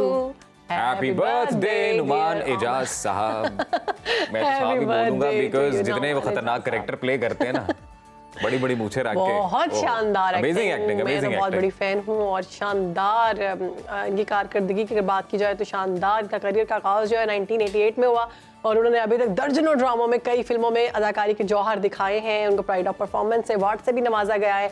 Numan Ejaz के बेटे की अगर बात की जाए, जावियार नौमान, वो भी छाए हुए हैं। हाँ जी, बिल्कुल, वो भी आजकल बड़ी हमें नजर लड़कियों आ के रहे हैं। क्रश बन चुके हैं। और बड़े लोग का लाइक है अपने वालिद के। Same, बिल्कुल बिल्कुल। डिट्टो लगते हैं अपने वालिद की तरह। वो भी शोबिज इंडस्ट्री में अदाकारी के खूब जौहर दिखा रहे हैं, कई ड्रामों में मुख्तलिफ किरदार निभाते हुए नजर आ रहे हैं। बहुत तो अच्छा बाप किरदार बेटे निभा की ये रहे हैं। जोड़ी है माशाल्लाह से बड़ी खूबसूरत है। बाकी नुमान एजाज साहब की तो क्या ही बात है भाई, ऑल टाइम बिल्कुल, ये इनकी फेवरेट। नुमान एजाज साहब की यंग पिक्चर अगर आप देख रहे हैं तो ये बिल्कुल उनके बेटे की जैसी लग रही है, जावियार जैसी, और सेम वैसे ही लगते हैं मुझे तो। बिल्कुल बियर्ड और वो जो मूंछों का स्टाइल है ना, वो वैसा ही है। बिल्कुल वैसा ही। बिल्कुल फिर से उनको सालगिरह मुबारक करते हैं और कहते हैं कि आप जिए हजारों साल और आप ऐसे ही छाए रहे और वैसे आपके बेटे के लिए शहरबानो, वो हमने best wishes। अपनी ड्रामा इंडस्ट्री की एक बड़ी शख्सियत की बर्थडे सेलिब्रेट की है, तो क्यों ना पाकिस्तानी ड्रामा इंडस्ट्री की ही बात कर लें। बिल्कुल जी, बात करनी चाहिए। पाकिस्तानी ड्रामा इंडस्ट्री की बात करें, व्यूवरशिप की बात करें तो पड़ोसी मुल्क जो है बर्थडे विश करते करते लगता है मुझे कुछ हो गया है। पूरी दुनिया में जो है ना बड़ा केक की। हाँ, केक भी होना चाहिए था। पूरी दुनिया में विश किया जाता है ऐसी शख्सियात को। और अगर पाकिस्तानी ड्रामों की बात की जाए तो पूरी दुनिया में मकबूलियत रखते हैं। वैसे तो ड्रामे अगर अरूज पर देखें तो बहुत सारी कहानियां ऐसी हैं जो अरूज पर चली पीटीवी जाती के हैं। आगाज से ही हमने देखा है कि ये मामला शुरू हुआ, प्राइवेट प्रोडक्शन में बड़े ही आला और बेहतरीन ड्रामे प्रोड्यूस किए गए और ये सिलसिला ताहाल जारी। हर आर्ट लवर को ये ड्रामा पसंद आता है। बैनुल अक़वामी तौर पर एक मुनफरिद मकाम हो चुका है जी पाकिस्तानी ड्रामा इंडस्ट्री का। बिल्कुल। और पड़ोसी मुल्क तो बिलखसूस हमारा फैन है, हमारी ड्रामा इंडस्ट्री का फैन है। तो इस तमाम सूरत हाल पर बात करते हैं। हमारे साथ फिल्म और ड्रामा क्रिटिक हारून शुएब साहब मौजूद हैं। हारून साहब, वेलकम टू सुनो पाकिस्तान। सर, कैसे हैं आप? अस्सलामुअलैकुम वज़ीम, बिल्कुल ठीक ठाक। आप बताइए, आप कैसे हैं? अल्हम्दुलिल्लाह। We are good. हारून साहब, सबसे पहले तो हम यही जानना चाहते हैं कि पाकिस्तानी ड्रामे अब दुनिया भर में अपनी मुनफरिद पहचान बना चुके हैं, तो अगर आपसे हम ये पूछें कि आपको पाकिस्तान का कौन सा ड्रामा सबसे ज़्यादा पसंद है और क्या वजह है कि क्यों पसंद है, तो ये प्लीज़ हमारे साथ शेयर करें। अच्छा, उससे पहले मैं अजीम नुमान भाई को आप सबने विश किया, तो मैं भी जी, उनको जी, बहुत please, सालगिरह के हवाले से मुबारक देना चाहूँगा। और तस्वीर मैंने भी पहचान ली है, लेकिन मैं भी नाम अभी बताऊंगा नहीं। मैं जाके अपने सोशल मीडिया के ऊपर पहले इसको शेयर करूंगा हारून, और फिर बिल्कुल उसके पता बाद चल रहा है ना कि वो किसकी तस्वीर है। मतलब बचपन मुझे से तो अभी पता तक चल change गया नहीं है। है। आप सही जवाब देंगे, शहरबानो, आपको मुझे washing पता machine है और मिलेगी। आपको पता है। हाँ, आप ऐसा करें, सही जवाब दिए हमारे पेज पर जाके, फिर इनाम के हकदार आप भी होंगे। बिल्कुल ठीक है। अच्छा, आप ड्रामा जो मुझसे ऑल टाइम फेवरेट पूछ रहे हैं, जी, तो और फिर आपने बात की कि जो कि पड़ोसी मुल्क में भी जिस ड्रामे ने हमारे बहुत झंडे गाड़े हैं और बड़ा मशहूर हुआ है, तो वो ड्रामा है जनाब जो मुझे बहुत पसंद है, वो है जिंदगी गुलजार है। यस, वाह, वाह। वाह वाह, क्या उमैरा शानदार अहमद ड्रामा है। बिल्कुल, उमैरा अहमद का बहुत बड़ा स्क्रिप्ट और मोमिना की प्रोडक्शन, तो और फिर acting। बहुत खूबसूरत ड्रामा। और फिर ऑफ कोर्स फवाद खान उस ड्रामे में, तो वो जाहिर है उसका एक मैजिक खास तौर पे अक्रॉस द बॉर्डर इंडिया में बहुत ज़्यादा महसूस किया गया। और सनम सईद की वो जो खुद से बातें करना और वो कश मिडिल के क्लास किरदार में फैमिली से मेरे बाहर ख्याल मिलना। में बिल्कुल, कश के किरदार में मेरे ख्याल में सनम से ज़्यादा खूबसूरत तरीके से उसको कोई नहीं निभा सकता था। वो बिल्कुल। किरदार बिल्कुल ऐसा है कि लगता है कि ये सनम ही की पर्सनालिटी को जहन में रखते हुए लिखा वैसे गया। अरुण, हमारी एक और पाकिस्तानी ड्रामाज की मुनफरिद चीज़ है, मुनफरिद पहचान है, और वो इन ड्रामा सीरीज के जो टाइटल ट्रैक्स हैं वो भी बड़े शानदार बनते हैं। बिल्कुल, इसका क्या भी बहुत खूबसूरत अच्छा गाना है, ज़िंदगी अली गुलजार। जफर और हदीका ने गाया। जी, जी। और मैं तो कई दफ़ा ये गाना ही लगाकर सुन रहा होता हाँ हूँ, जी। क्योंकि ऐसे। ये एक बहुत खूबसूरत गाना है, ये मूड अपलिफ्टर है। अच्छा, एकदम ये- से आपका मूड अच्छा हो जाता है। हारून, ये तो आपके मूड को अच्छा करता है, और अगर आप बहुत दुखी हैं तो आप हम सफर का गाना लगा लें। वो गाना भी आपको ऐसा लगता है कि रिलेट कर रहा है आपके साथ, और एक एक लफ्ज बिल्कुल, आपको वो हम सफर बड़ा था पसंद है। लेकिन शनासाई न थी, शनासाई। तो वो उदास कर देता है। ये जो है ये आपको खुश कर देता है। अच्छा हारून, क्योंकि आज नौमान इजाज की बर्थडे है, तो उनका कोई ऐसा ड्रामा जो आपको बहुत पसंद हो? मुझे नुमान इजाज का एक्चुअली अभी जो 2 ड्रामे जहन में फौरन आते हैं, जिसमें मुझे नुमान भाई जो है ना, वो बिल्कुल जैसे अंगूठी में नगीना होता है ना, एक तो है संगे माँ, और एक उससे पहले आ चुका है संगे मरमर। संगे ये मरमर, 2 yes। ड्रामे हैं जिसमें उन्होंने पठान पैट्रियार्क का किरदार अदा किया है कि वो अपने ख़ानदान का बुजुर्ग है, और वो जो बॉडी है, लैंग्वेज है, जो मैनरिज्म है, जो ज़बान है, क्या खूबसूरत किरदार निगारी की है नुमान भाई ने। तो बहुत खूबसूरत ड्रामे हैं ये वैसे दोनों। अरुण साहब, नुमान इजाज साहब के ऊपर ये किरदार सूट ही बहुत करता है। ये इनको रोल ही इस तरह के ज्यादातर ऑफर होते हैं, रोबदार शख्सियत, जरा गैंगस्टर टाइप। बिल्कुल। मलिक साहब भी बने थे ना एक ड्रामे में, उसमें जी बहुत जी, जबरदस्त मलिक किया। साहब भी, मेरा साईं में भी वो साईं भी मेरा बन साईं। चुके हैं। और एक और ड्रामा जिसमें उनकी अदाकारी बहुत ही डिफरेंट और बहुत ही खूबसूरत, वो है डर सी जाती है सिला। हाँ जी। अगर आपने वो जी, जी, देखा जी, हो, जी, जोजी मामू का किरदार था जी, जी, उसमें, जी, जी। पिछले जो दिनों कि जो एक, परिजाद में नेगेटिव उनकी रोल एक्टिंग था। थी, परिजाद में भी बहुत शानदार एक्टिंग थी। परिजाद ऑफ कोर्स, बिल्कुल। अच्छा, अगर हम बात करें टॉप 3 ड्रामास जो आजकल चल रहे हैं, तो आप किस तरह से रैंक करेंगे? अच्छा, अब मुश्किल काम है, काफ़ी सारे चैनल्स हो गए और बहुत से ड्रामे आते हैं, लेकिन मेरे लिए, और मैंने जब नंबर्स भी देखे हैं, तो आजकल जो व्यूज़ आ रहे हैं ऑनलाइन, तो सबसे ज़्यादा मुझे लगता है कि खई इस वक्त जो है वो टॉप पे जा रहा है। अच्छा, बहुत ही लगा आप खूबसूरत कहेंगे ड्रामा है, इश्क मुर्शिद। अगेन वो पश्तून बैकड्रॉप के अंदर, और वो एक रिवायत से जुड़ी हुई कहानी बहुत पसंद की जा रही है। हाय, खई, अरुण बिल्कुल साहब, जी। 3 ड्रामों के नाम लेने, 3 टॉप ड्रामे 3। टॉप 3, और 1, 2 दूसरे and 3। नंबर पे अगर आप कहते हैं तो ऑफ कोर्स हम सबका फेवरेट इश्क इश्क मुर्शिद। मुर्शिद। उसकी कहानी, उसकी इनोसेंस, वो नाजरीन को बहुत पसंद आ रही है, और ऑनलाइन व्यूज़ भी उसके अगर देखें तो बहुत हैं। अक्रॉस द बॉर्डर भी इश्क मुर्शिद ने जो है ना वो झंडे गाड़े हुए हैं। और तो ऑन स्क्रीन उसको, जोड़ी उस बड़ी ड्रामे को पसंद भी की बहुत जाती views है, हैं। बिलाल जी की, जी और बिल्कुल, जोड़ी भी बहुत पसंद की जा रही है। और फिर अब जो नया ड्रामा आहिस्ता आहिस्ता अपनी गिरफ्त में ले रहा है, और मैं तो उसको बाकायदगी से देख रहा हूँ, वो है जाने जहाँ। हमजा अली जाने अब्बासी जहाँ, और yes। आयजा खान का मैजिक जो है ना, वो जाने जहाँ को मुझे उम्मीद है कि एक यादगार ड्रामा बनाएगा और लोगों को बहुत अरसे तक याद रहेगा। जैसे प्यारे अफजल, अगर आपको याद हो तो ये जोड़ी हम पहले उसमें देख चुके हैं, तो अब ये जो है ये इस ड्रामे में अरुण साहब, भी चूंकि आप नजर आ रही है, और फारूक फिल्म ड्रामा साहब की क्रिटिक हैं, production तो हम है, चाहेंगे कि direction आपने उनकी, तो 3 बहुत अच्छा। टॉप ड्रामास तो बताए हैं, इन तीनों ड्रामास के टॉप पे रहने की वजह क्या है, ये भी बताएं जरा। पहले से स्टार्ट करें। अच्छा, from- खई तो सस्पेंस से भरपूर है। सही। हम जानते हैं जमदा जो मेन कैरेक्टर है दुरे फिशां प्ले कर रही हैं, सही। उसके साथ जो है वो चनार जो कि फैसल कुरैशी हैं, उनके ख़ानदान ने काफ़ी जुल्म किया है। अब जमदा और चनार की शादी हो गई है, तो अब वो जो सस्पेंस है ना कि जमदा किस तरह अपने ख़ानदान का बदला लेगी चनार से और उसकी फैमिली से, वो जो है वो नाजरीन को बिल्कुल जोड़े हुए है इस ड्रामे के साथ। तो सस्पेंस और एक इमोशन, ये खई ड्रामे की अपील है। जब हम बात करते हैं इश्क मुर्शिद की, तो जिस तरह मैंने कहा, इनोसेंस है, लव स्टोरी है, रोमांस है, और रोमांस किसको पसंद नहीं होता, तो वो भी ड्रामा जो है वो मुझे लगता है कि इस वजह से बहुत ज़्यादा मकबूल हो रहा है। और फिर तीसरा ड्रामा जिसकी मैंने बात की, जाने जहाँ, तो वो अपनी स्टार पावर की वजह से, क्योंकि हमजा अली अब्बासी बहुत अरसे बाद छोटी स्क्रीन पर आए नजर आए, हैं, बिल्कुल। और साथ आयजा हैं जो कि एक बहुत पॉपुलर एक्ट्रेस हैं, खूबसूरत भी हैं और एक्टिंग भी अच्छी करती हैं। तो वो जो ड्रामा है वो अपने स्टार्स की वजह से इस वक्त देखा जा रहा है। अब जैसे जैसे कहानी खुलेगी तो बिल्कुल। पता चलेगा कि और क्या जबरदस्त। और ये जोड़ी नजर भी बड़े अरसे बाद आई है हमें। हाँ, जी जी, ऐसा ही है। प्यारे काफी अरसे अफजल, बाद प्यारे हुआ। अफजल के बाद ये जोड़ी नजर आई है। तो अगर हम जोड़ियों की बात करें, टॉप 3 जोड़ीज ऑन स्क्रीन, तो वो कौन सी है? अच्छा, मुझे तो लगता है कि बिलाल अब्बास और दुरे फिशां। जो दुरे फिशां की जोड़ी है वो इस वक्त टॉप पे है। बिल्कुल सही कह रहे हैं आप। People can't get enough of them. ख़ास तौर पे बिलाल अब्बास को मैं बहुत ज़्यादा अप्रिशिएट करना चाहूँगा। बहुत खूबसूरत तरीके से किरदार कर रहे हैं, बड़ा बिलीवेबल है। हालांकि वो ज़रा उसके अंदर जो उनका क्राफ्ट है वो इस तरह है कि जी वो 2 कैरेक्टर्स में स्विच करता रहता है एक्टर, लेकिन यह है कि फिर भी बिलाल ने वो इतनी खूबसूरती से और इनोसेंस से निभाया है कि वो एक ज़रा थोड़ा सा ज़रा आउट ऑफ रियलिटी किरदार होने के बावजूद उसको उसके ऊपर यकीन करने को दिल करता है जब बिलाल जो है ना वो बनकर आते हैं अपने फजल के किरदार में, और फिर जब वो शहरियार के किरदार में होते हैं तो वो यकीन करने को दिल करता है कि ये दो अलग अलग लोग हैं। ठीक है। जी। और तीसरी जोड़ी, दूसरी जोड़ी, तीसरी जोड़ी पहली ये पहली थी बिल्कुल।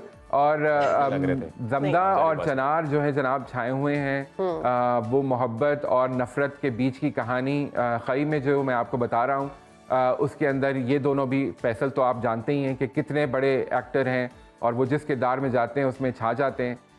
दुर्रे फिशा आजकल बहुत पॉपुलर हैं, उन्होंने बहुत खूबसूरत किरदार अदा किए हैं और वक्त के साथ साथ उनकी अदाकारी में बड़ी मैच्योरिटी आती जा रही है। तो ये दोनों भी बहुत अच्छे लग रहे हैं स्क्रीन के ऊपर खई ड्रामे में।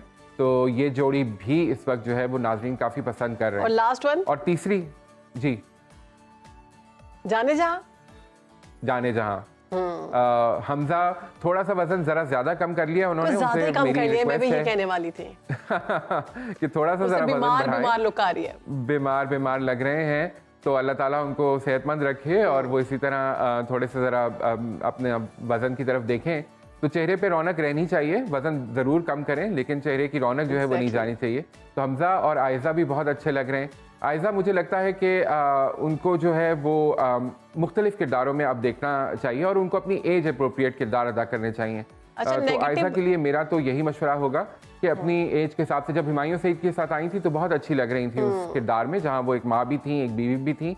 तो थोड़ा सा ज़रा अगर आयज़ा इसके ऊपर गौर कर लें तो ये भी एक बहुत खूबसूरत जोड़ी है और आजकल काफ़ी पॉपुलर हो रही है। बिल्कुल। अच्छा हारून, नेगेटिव रोल में आप किसको देख रहे हैं बहुत स्ट्रांग और ज़बरदस्त? अच्छा, बड़ा इंटरेस्टिंग आपका सवाल है। नेगेटिव रोल में देखिए, जिस तरह मैं कह रहा था कि फैसल जो है वो नेगेटिव और पॉजिटिव दोनों ही शेड्स दे रहे हैं अपने किरदार में। जाहिर है कि वो एक बहुत जालिम जाबिर इंसान का किरदार अदा कर रहे हैं खई ड्रामे में। जी। और फैसल कुरैशी का वो जो एक एंगल होता है ना, हमेशा उनके भी हमने काफ़ी ड्रामे देखे इस तरह के, बशर मोमिन में भी कुछ इसी तरह का किरदार था। तो उसमें जब वो आते हैं तो रोबदार शख्सियत और थोड़ा सा जालिम इंसान, जो कि जिससे जो अच्छा भी लगता है और वो मेन सेंट्रल कैरेक्टर होता है, लेकिन साथ साथ थोड़े से उसमें नेगेटिव शेड्स भी नज़र आते रहते हैं। तो खई में तो ऑफ कोर्स ये बहुत खूबसूरती से वो ये किरदार निभा रहे हैं। तो वो मुझे लगता है कि नेगेटिव जब किरदार करते हैं तो उसके अंदर वो ज़रूर कमाल दिखाते हैं। तो वो किरदार आप देखिए। वैसे नेगेटिव तो जो किरदार नुमान इजाज निभाते हैं वो भी क्या खूब निभाते हैं। जी। अच्छा, ये जो अभी आजकल नए पुराने एक्टर है, नए तो नहीं है लेकिन इसमें जाने जहां में इनके भाई बने हुए हैं। जी बिल्कुल, मुझे इनका नाम नहीं आता। जाने जहां में जो वो भाई हैं वो कराची के ड्रामों से अक्सर आते रहते हैं, वो बहुत जबरदस्त एक्टिंग करते हैं लेकिन बहुत अच्छा करते हैं। तो हारून, अब कोई ऐसे अदाकार तीन या अदाकाराएं ऐसी तीन जो आपको लग रहा है कि अब उन्हें रिटायरमेंट ले लेनी चाहिए? बहुत हो गया। अच्छा, नहीं, रिटायरमेंट तो मैं नहीं कहूँगा, क्योंकि एक्टर की रिटायरिंग एज तो कुछ नहीं होती। एक्टर तो हर उम्र के एक्टर जो है उनके लिए अगर कैरेक्टर लिखे जाएं और दिए जाएं तो वो कर सकते हैं। आप देखिए एंथनी हॉपकिंस से, मेरिल स्ट्रीप से, अगर हम अक्रॉस द बॉर्डर देखें अमिताभ बच्चन से, तो वो अभी तक अपनी हिसाब से अमेजिंग एक्टर्स दे यार। सही कह रहे हैं। बिल्कुल।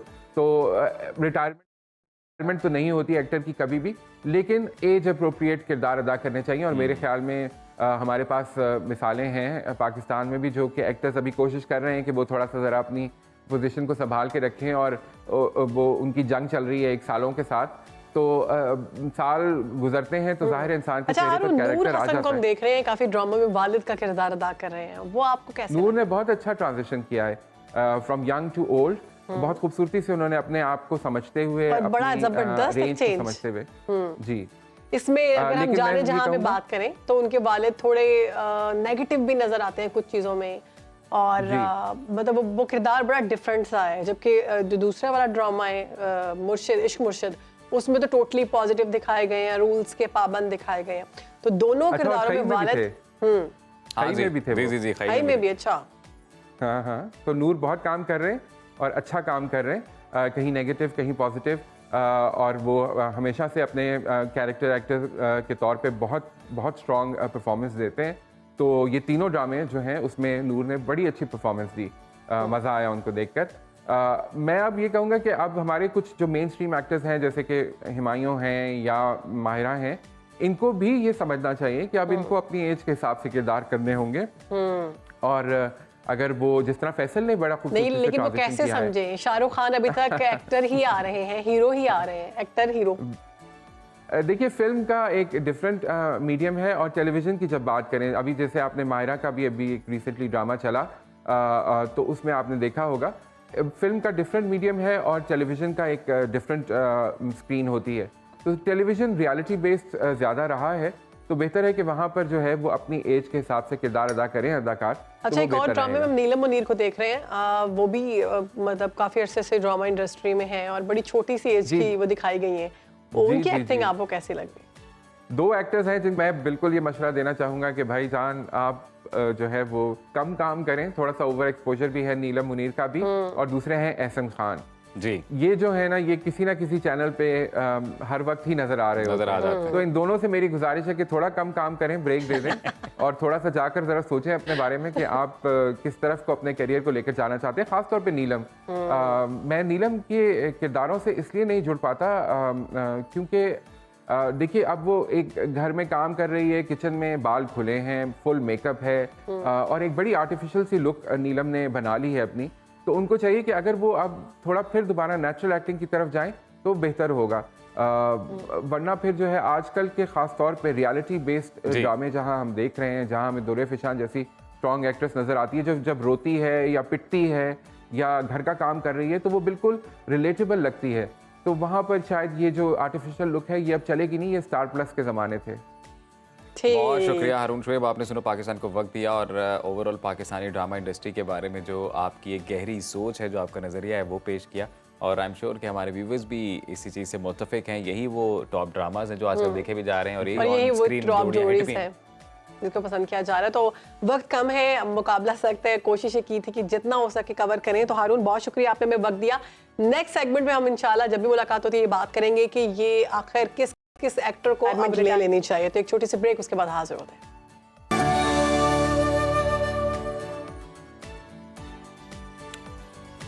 नाजरीन, आपको बताएं कि डिसलेक्सिया, जिसे आम जुबान में लर्निंग डिसऑर्डर कहा जाता है, इसकी वजह से बच्चे को पढ़ने में परेशानी होती है और वो जो कुछ पढ़ रहा होता है उसे समझने से भी कासिर होता है। माहिरीन का ये कहना है कि अगर इस बीमारी की तशखीस में देर हो जाए तो डिसलेक्सिया का मरीज खुद एतमादी में कमी के साथ साथ अफसुर्दगी और बेचैनी का भी शिकार बन जाता है। और इसमें ये पॉइंट है कि अगर आपको याद हो तो आमिर खान की फिल्म तारे ज़मीन पर इसी मौजू पर बनाई गई थी और उसमें जो बच्चा था वो बहुत ज़्यादा परेशान नज़र आता था कि मैं क्या करूँ, मैं नहीं कर सकता।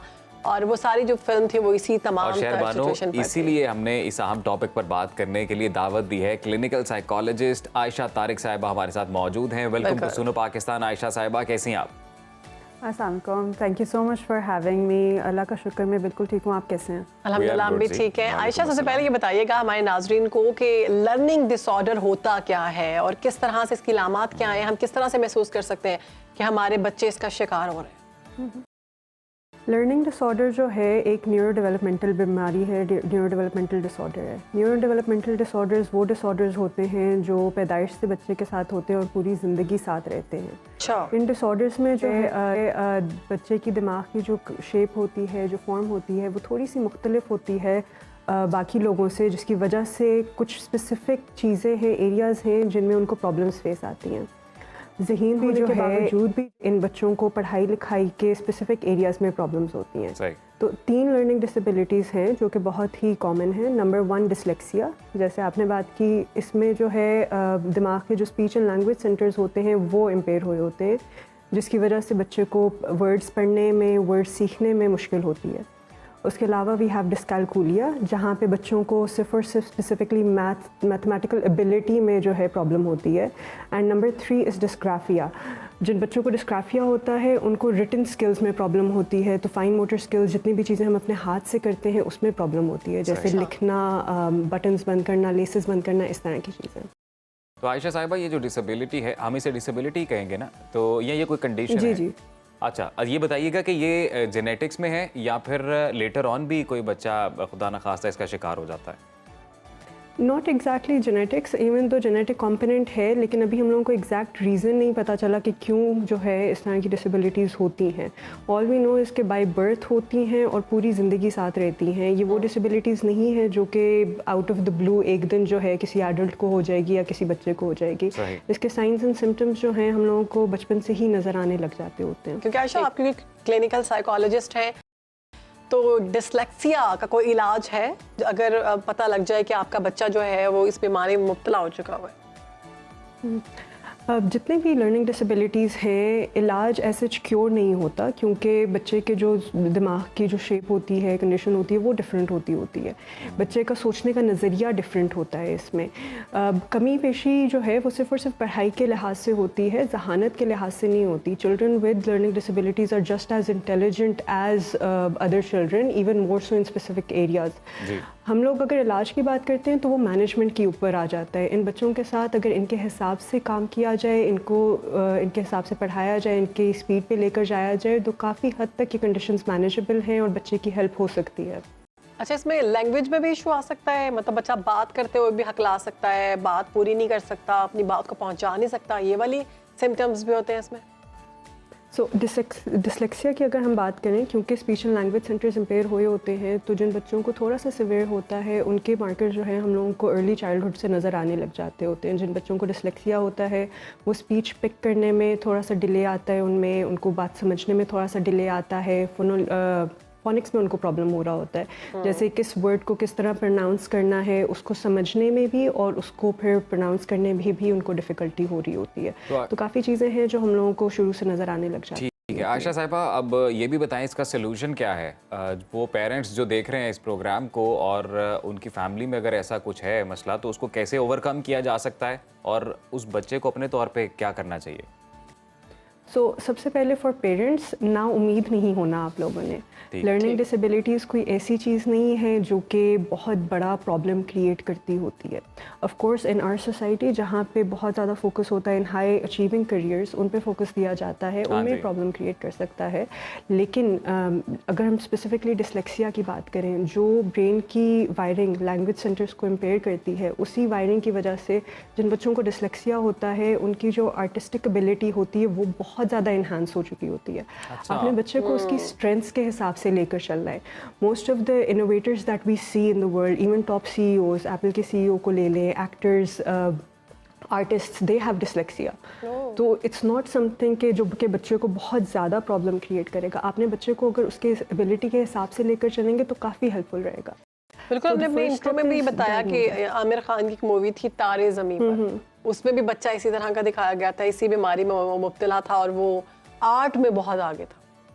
बिल्कुल, एब्सोल्युटली, क्योंकि जो हमारा दिमाग का सेंटर आर्टिस्टिक एबिलिटी के लिए इस्तेमाल किया जाता है वो स्पीच एंड लैंग्वेज से डिफरेंट होता है, and that is very much enhanced in these conditions as well.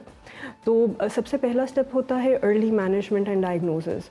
जैसे ही आपको नज़र आने लग जाएं कि आपके बच्चे में सिम्टम्स हैं, अगर उससे नहीं पिक हो रहा, स्कूल में जा रहे हैं, काफ़ी साल हो गए हैं, लेकिन फिर भी जो है बेसिक अल्फ़ाबेट रिकग्निशन नहीं है, साउंड्स को वो ठीक नहीं प्रोनाउंस कर रहे, स्पेलिंग में स्ट्रगल कर रहे हैं, तो आप जो हैं उनको डायग्नोसिस के लिए जो है लेकर आ सकते हैं, जहाँ पे हम लोग डिटेल्ड असेसमेंट्स करते होते हैं। So when we are assessing for learning disability, सबसे पहले हम IQ टेस्ट करते होते हैं, बच्चे का intelligence test.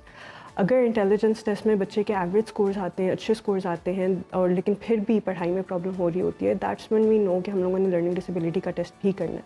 We do that and we see कि क्या क्या एरियाज़ हैं लर्निंग के जहाँ पे बच्चे को प्रॉब्लम आ रही है। अच्छा आयशा साहिबा, ऐसा भी तो होता है ना कि किसी एक सब्जेक्ट में बच्चा वीक रहता है, किसी एक सब्जेक्ट में कोई दिलचस्पी नहीं होती, बाकी सब्जेक्ट्स में ठीक है, तो ये भी उसी में काउंट होता है या वो कुछ और सिनेरियो है? बिल्कुल, एब्सोल्युटली। जैसे मैंने डिस्कैलकुलिया की बात की, डिस्कैलकुलिया वो लर्निंग डिसेबिलिटी है जो सिर्फ और सिर्फ मैथ्स को अफेक्ट करती होती है। बच्चा बाकी सब्जेक्ट्स में टॉप कर रहा होगा, बहुत सही चल रहा होगा, लेकिन मैथ्स की जहाँ पे बात आएगी वहाँ पे वो परफॉर्म नहीं कर सक रहे होंगे। हाँ जी। तो ये तो ऐसे भी हो सकता है ना कि मैथ समझ में नहीं आ रहा, मुझे भी नहीं आता था, तो मुझे तो कोई डिसऑर्डर नहीं क्या पता। देखिए, लर्निंग डिसेबिलिटी जो है वो स्पेक्ट्रम पे काम करती है। मुझे तो मैथ समझ में नहीं आता था, ऐसे हवा में उड़ जाता था। तो ऐसे 5 पॉइंटर्स बता दें। जो हम तो आई हैव अ फ्रेंड जो कि बहुत ना बहुत काबिल हैं, बहुत अच्छी हैं, उनका अपना सेंटर है यहाँ पे। उनको ना जब भी हम लोग पैसे पकड़ाते हैं ना किसी भी चीज़ के लिए, तो फ़ौरन से वो घबरा जाती होती हैं, क्योंकि उनकी थिंकिंग जो है ना बिल्कुल इट फॉल्स अपार्ट जैसी मैथ्स की बात आती है वहाँ से। लेकिन अदर देन दैट वो बिल्कुल जो है वो बिल्कुल लेकिन मैं सही पैसों के हैं, मामले बहुत में नहीं अच्छी हैं। करती, मैं पैसे सही गिनती हूँ। ऐसे शहरबानो सही गिनती हैं। वैसे आयशा साहिबा, तो कोई 5 पॉइंटर्स अगर आप बता सके कि ये चीज़ें करें और बच्चा एक सेहतमंद ज़िंदगी गुजारेगा। सबसे पहले बच्चे को एक्सेप्ट करें the way that they are, बजाय उसके कि उनके ऊपर एक रिडिकुलस Very good. बर्डन डालने लग जाएं कि बच्चे ने ये भी करना है, ये भी करना है, ये भी करना है। हर बच्चा जो है हर चीज़ में टॉप नहीं कर सकता होता। दैट इज़ वन एक्सपेक्टेशन जो उनसे रिमूव करनी चाहिए for parents and for teachers as well. Number 2, आप आइडेंटिफाई करें कि बच्चे के स्ट्रेंथ्स क्या हैं, वो किन चीज़ों में अच्छा है और किस तरह उन चीज़ों को इन्हांस किया जा सकता है, उन चीज़ों के हिसाब से उसको लेकर जाया जा सकता है। नंबर 3, अपने आप को एजुकेट करें और बच्चे को भी एजुकेट करें कि एक्चुअल में प्रॉब्लम क्या है और वो क्यों ये प्रॉब्लम फेस कर रहा है। क्योंकि जैसे आपने कहा कि काफ़ी बच्चे जो है वो फिर एंजाइटी, स्ट्रेस का भी शिकार रहते हैं लर्निंग डिसेबिलिटीज़ के साथ। क्योंकि अगर बच्चा क्लास में बैठा हुआ है, वो देख रहा है कि उससे वो काम नहीं हो रहा जो कि क्लास के हर बाकी बच्चे से हो रहा है, बिल्कुल। तो ऑफ कोर्स उनके लिए भी वो बहुत परेशान कुन सिचुएशन हो जाती है। तो encourage the child, let them know कि किस हिसाब से जो है जस्ट बिकॉज उनसे वो चीज़ नहीं हो रही डजंट मीन कि कोई चीज़ बहुत ख़राब है, कोई चीज़ बहुत प्रॉब्लमैटिक है। तो एजुकेट करें। नंबर 4, बच्चे को उसकी एबिलिटी के हिसाब से लेकर चलें। उनके लिए डिटेल्ड IEPs बनाएं, इंडिविजुअलाइज एजुकेशन प्लान बनाएं। ज़रूरी नहीं है अगर 30 बच्चे क्लास में हैं वो 30 बच्चे जो है एक ही पेस पे चल रहे हैं। आपने देखना है कि वो बच्चे के बेसिक से शुरू करना है, जो स्किल्स नहीं है उस स्किल्स पे उसके साथ मेहनत करनी है। Number 5 is have patience and मेहनत करते रहें बच्चे के साथ। अगर एक चीज़ आपको 50 बार भी रिपीट करनी पड़ रही है, 100 बार भी रिपीट करनी पड़ रही है, तो आपने उसको रिपीट करनी है जब तक बच्चे जो है वो चीज़ समझ नहीं लेता, जब तक बच्चा वो चीज़ सीख नहीं लेता। बिल्कुल पेशेंस के साथ, सब्र के साथ। और ये मिसाल हमने अक्सर देते हुए सुना है अपने पेरेंट्स को भी कि तुम 10 दफ़ा मुझसे सवाल पूछते थे, मैंने कभी तुम्हें नहीं कहा, मैं एक दफ़ा तुमसे पूछ रहा हूँ और तुम तंग पड़ रहे हो। तो बहुत शुक्रिया, हमारे साथ मौजूद थी आयशा तारिक साहिबा, क्लिनिकल साइकोलॉजिस्ट, और आज हमने बात की स्पीकिंग लैंग्वेज डिसऑर्डर, डिस्लेक्सिया के बारे में बात कर रहे थे। और ये बिल्कुल बड़ी ज़रूरी बात उन्होंने डॉक्टर साहिबा ने भी की कि बच्चे को एक्सेप्ट करें सबसे पहले तो the way the child is, और फिर उस पर काम करना शुरू करें। और ज़्यादा बर्डन बिल्कुल नहीं डालना है और बड़ी पेशेंस के साथ आपने लेकर चलना है। तो कोई भी फिर जो मुश्किल है वो मुश्किल नहीं रहती है और सब काम आसान हो जाते हैं। यहाँ पे ब्रेक शामिल करते हैं जी, ब्रेक के बाद वापस आएंगे।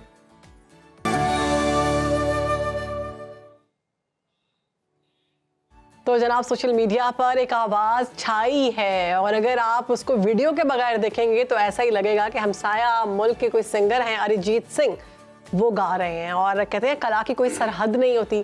तो हम सुन लेते हैं अभी। और हमारे साथ मौजूद हैं जी बड़े ही टैलेंटेड सिंगर, नौजवान शामिर शाज़िल।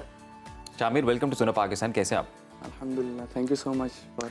शामिर, आपकी आवाज़ को मिलाया जा रहा है अरिजीत के साथ, तो हम सुनना चाहेंगे। अच्छा, श्योर। जो स्टार्टिंग है मैं गिटार के बगैर करना चाहूँगा, फिर नेक्स्ट सॉन्ग में जैसे आप जी जैसे आप कंफर्टेबल। जब जब तेरे पास मैं आया एक सुकून मिला, जिसे मैं था भूलता वो वजूद मिला।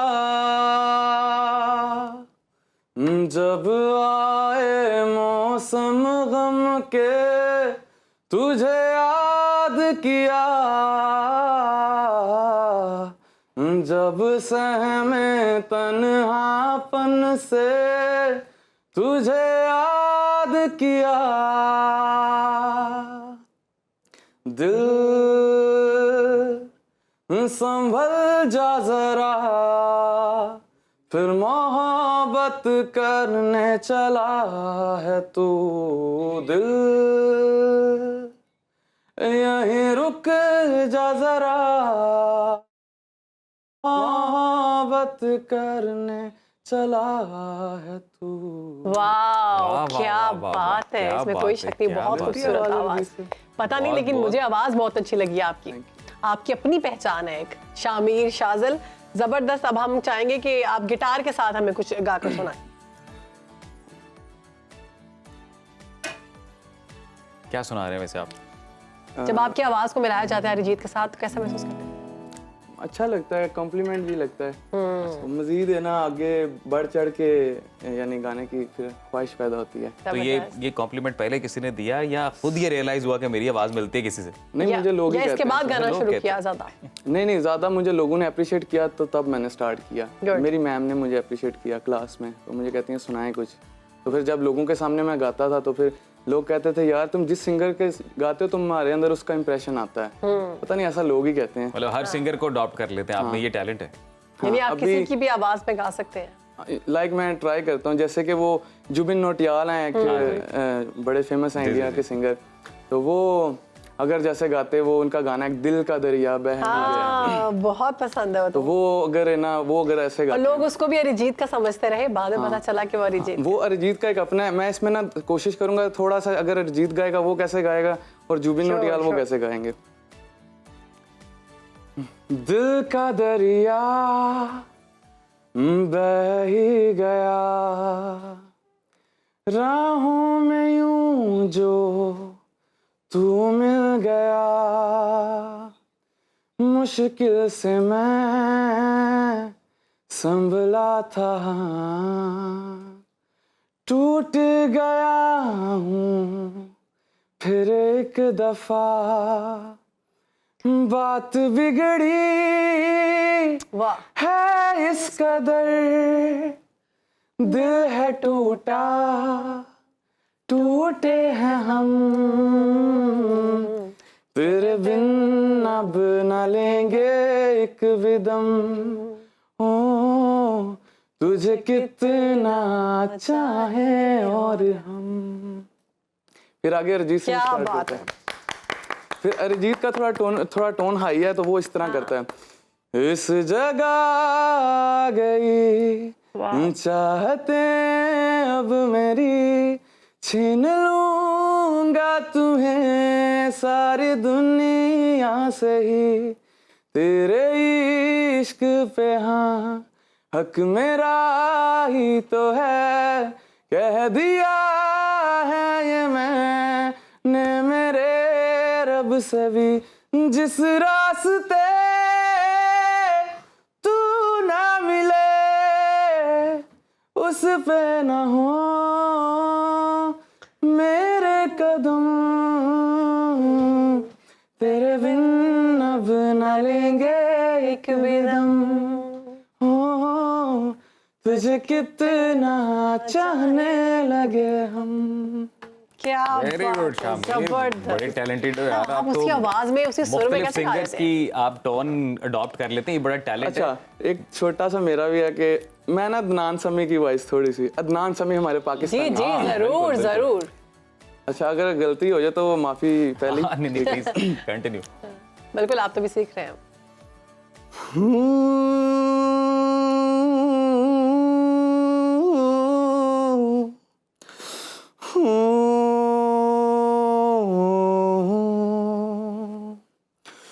ये ज़मीं रुक जाए, आसमां झुक जाए, तेरा चेहरा जब नजर आए,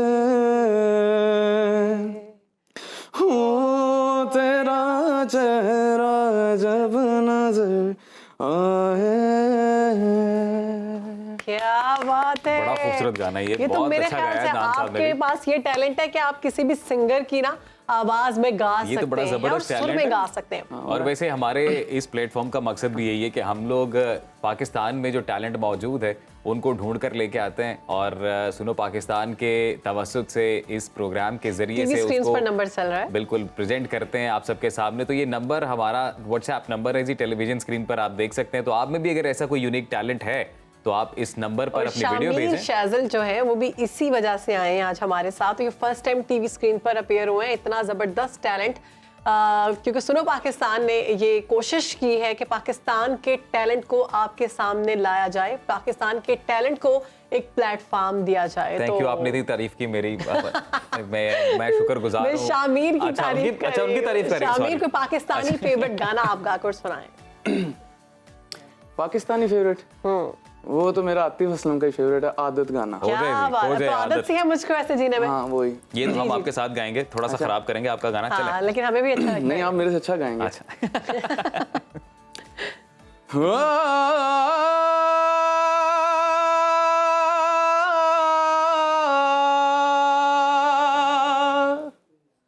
न जाने कब से उम्मीदें कुछ बाकी है,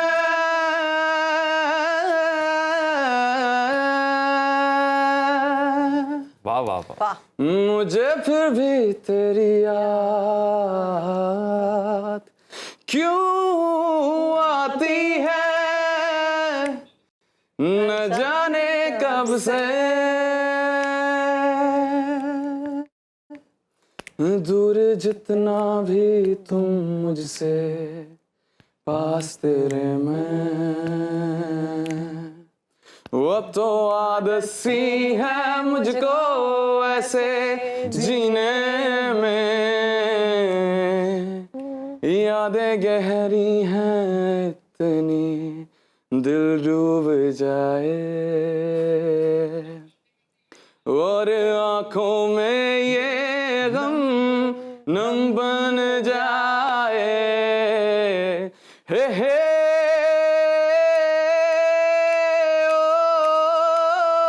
ओ, आ,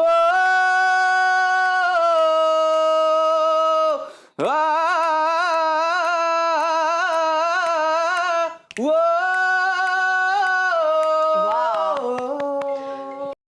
वाह वाह, जबरदस्त। हम इसी हाई नोट पे हम अपने प्रोग्राम का अख्ताम करेंगे। हैं दोबारा आपकी खिदमत में हाजिर होंगे, नए प्रोग्राम, नए मौजूआत, नई गेस्ट लाइनअप के साथ। अपना अपने प्यारों का ख्याल रखें। हमें इंशाल्लाह दें आपसे कल इजाज़त। मुलाकात होगी। अल्लाह हाफ़िज़।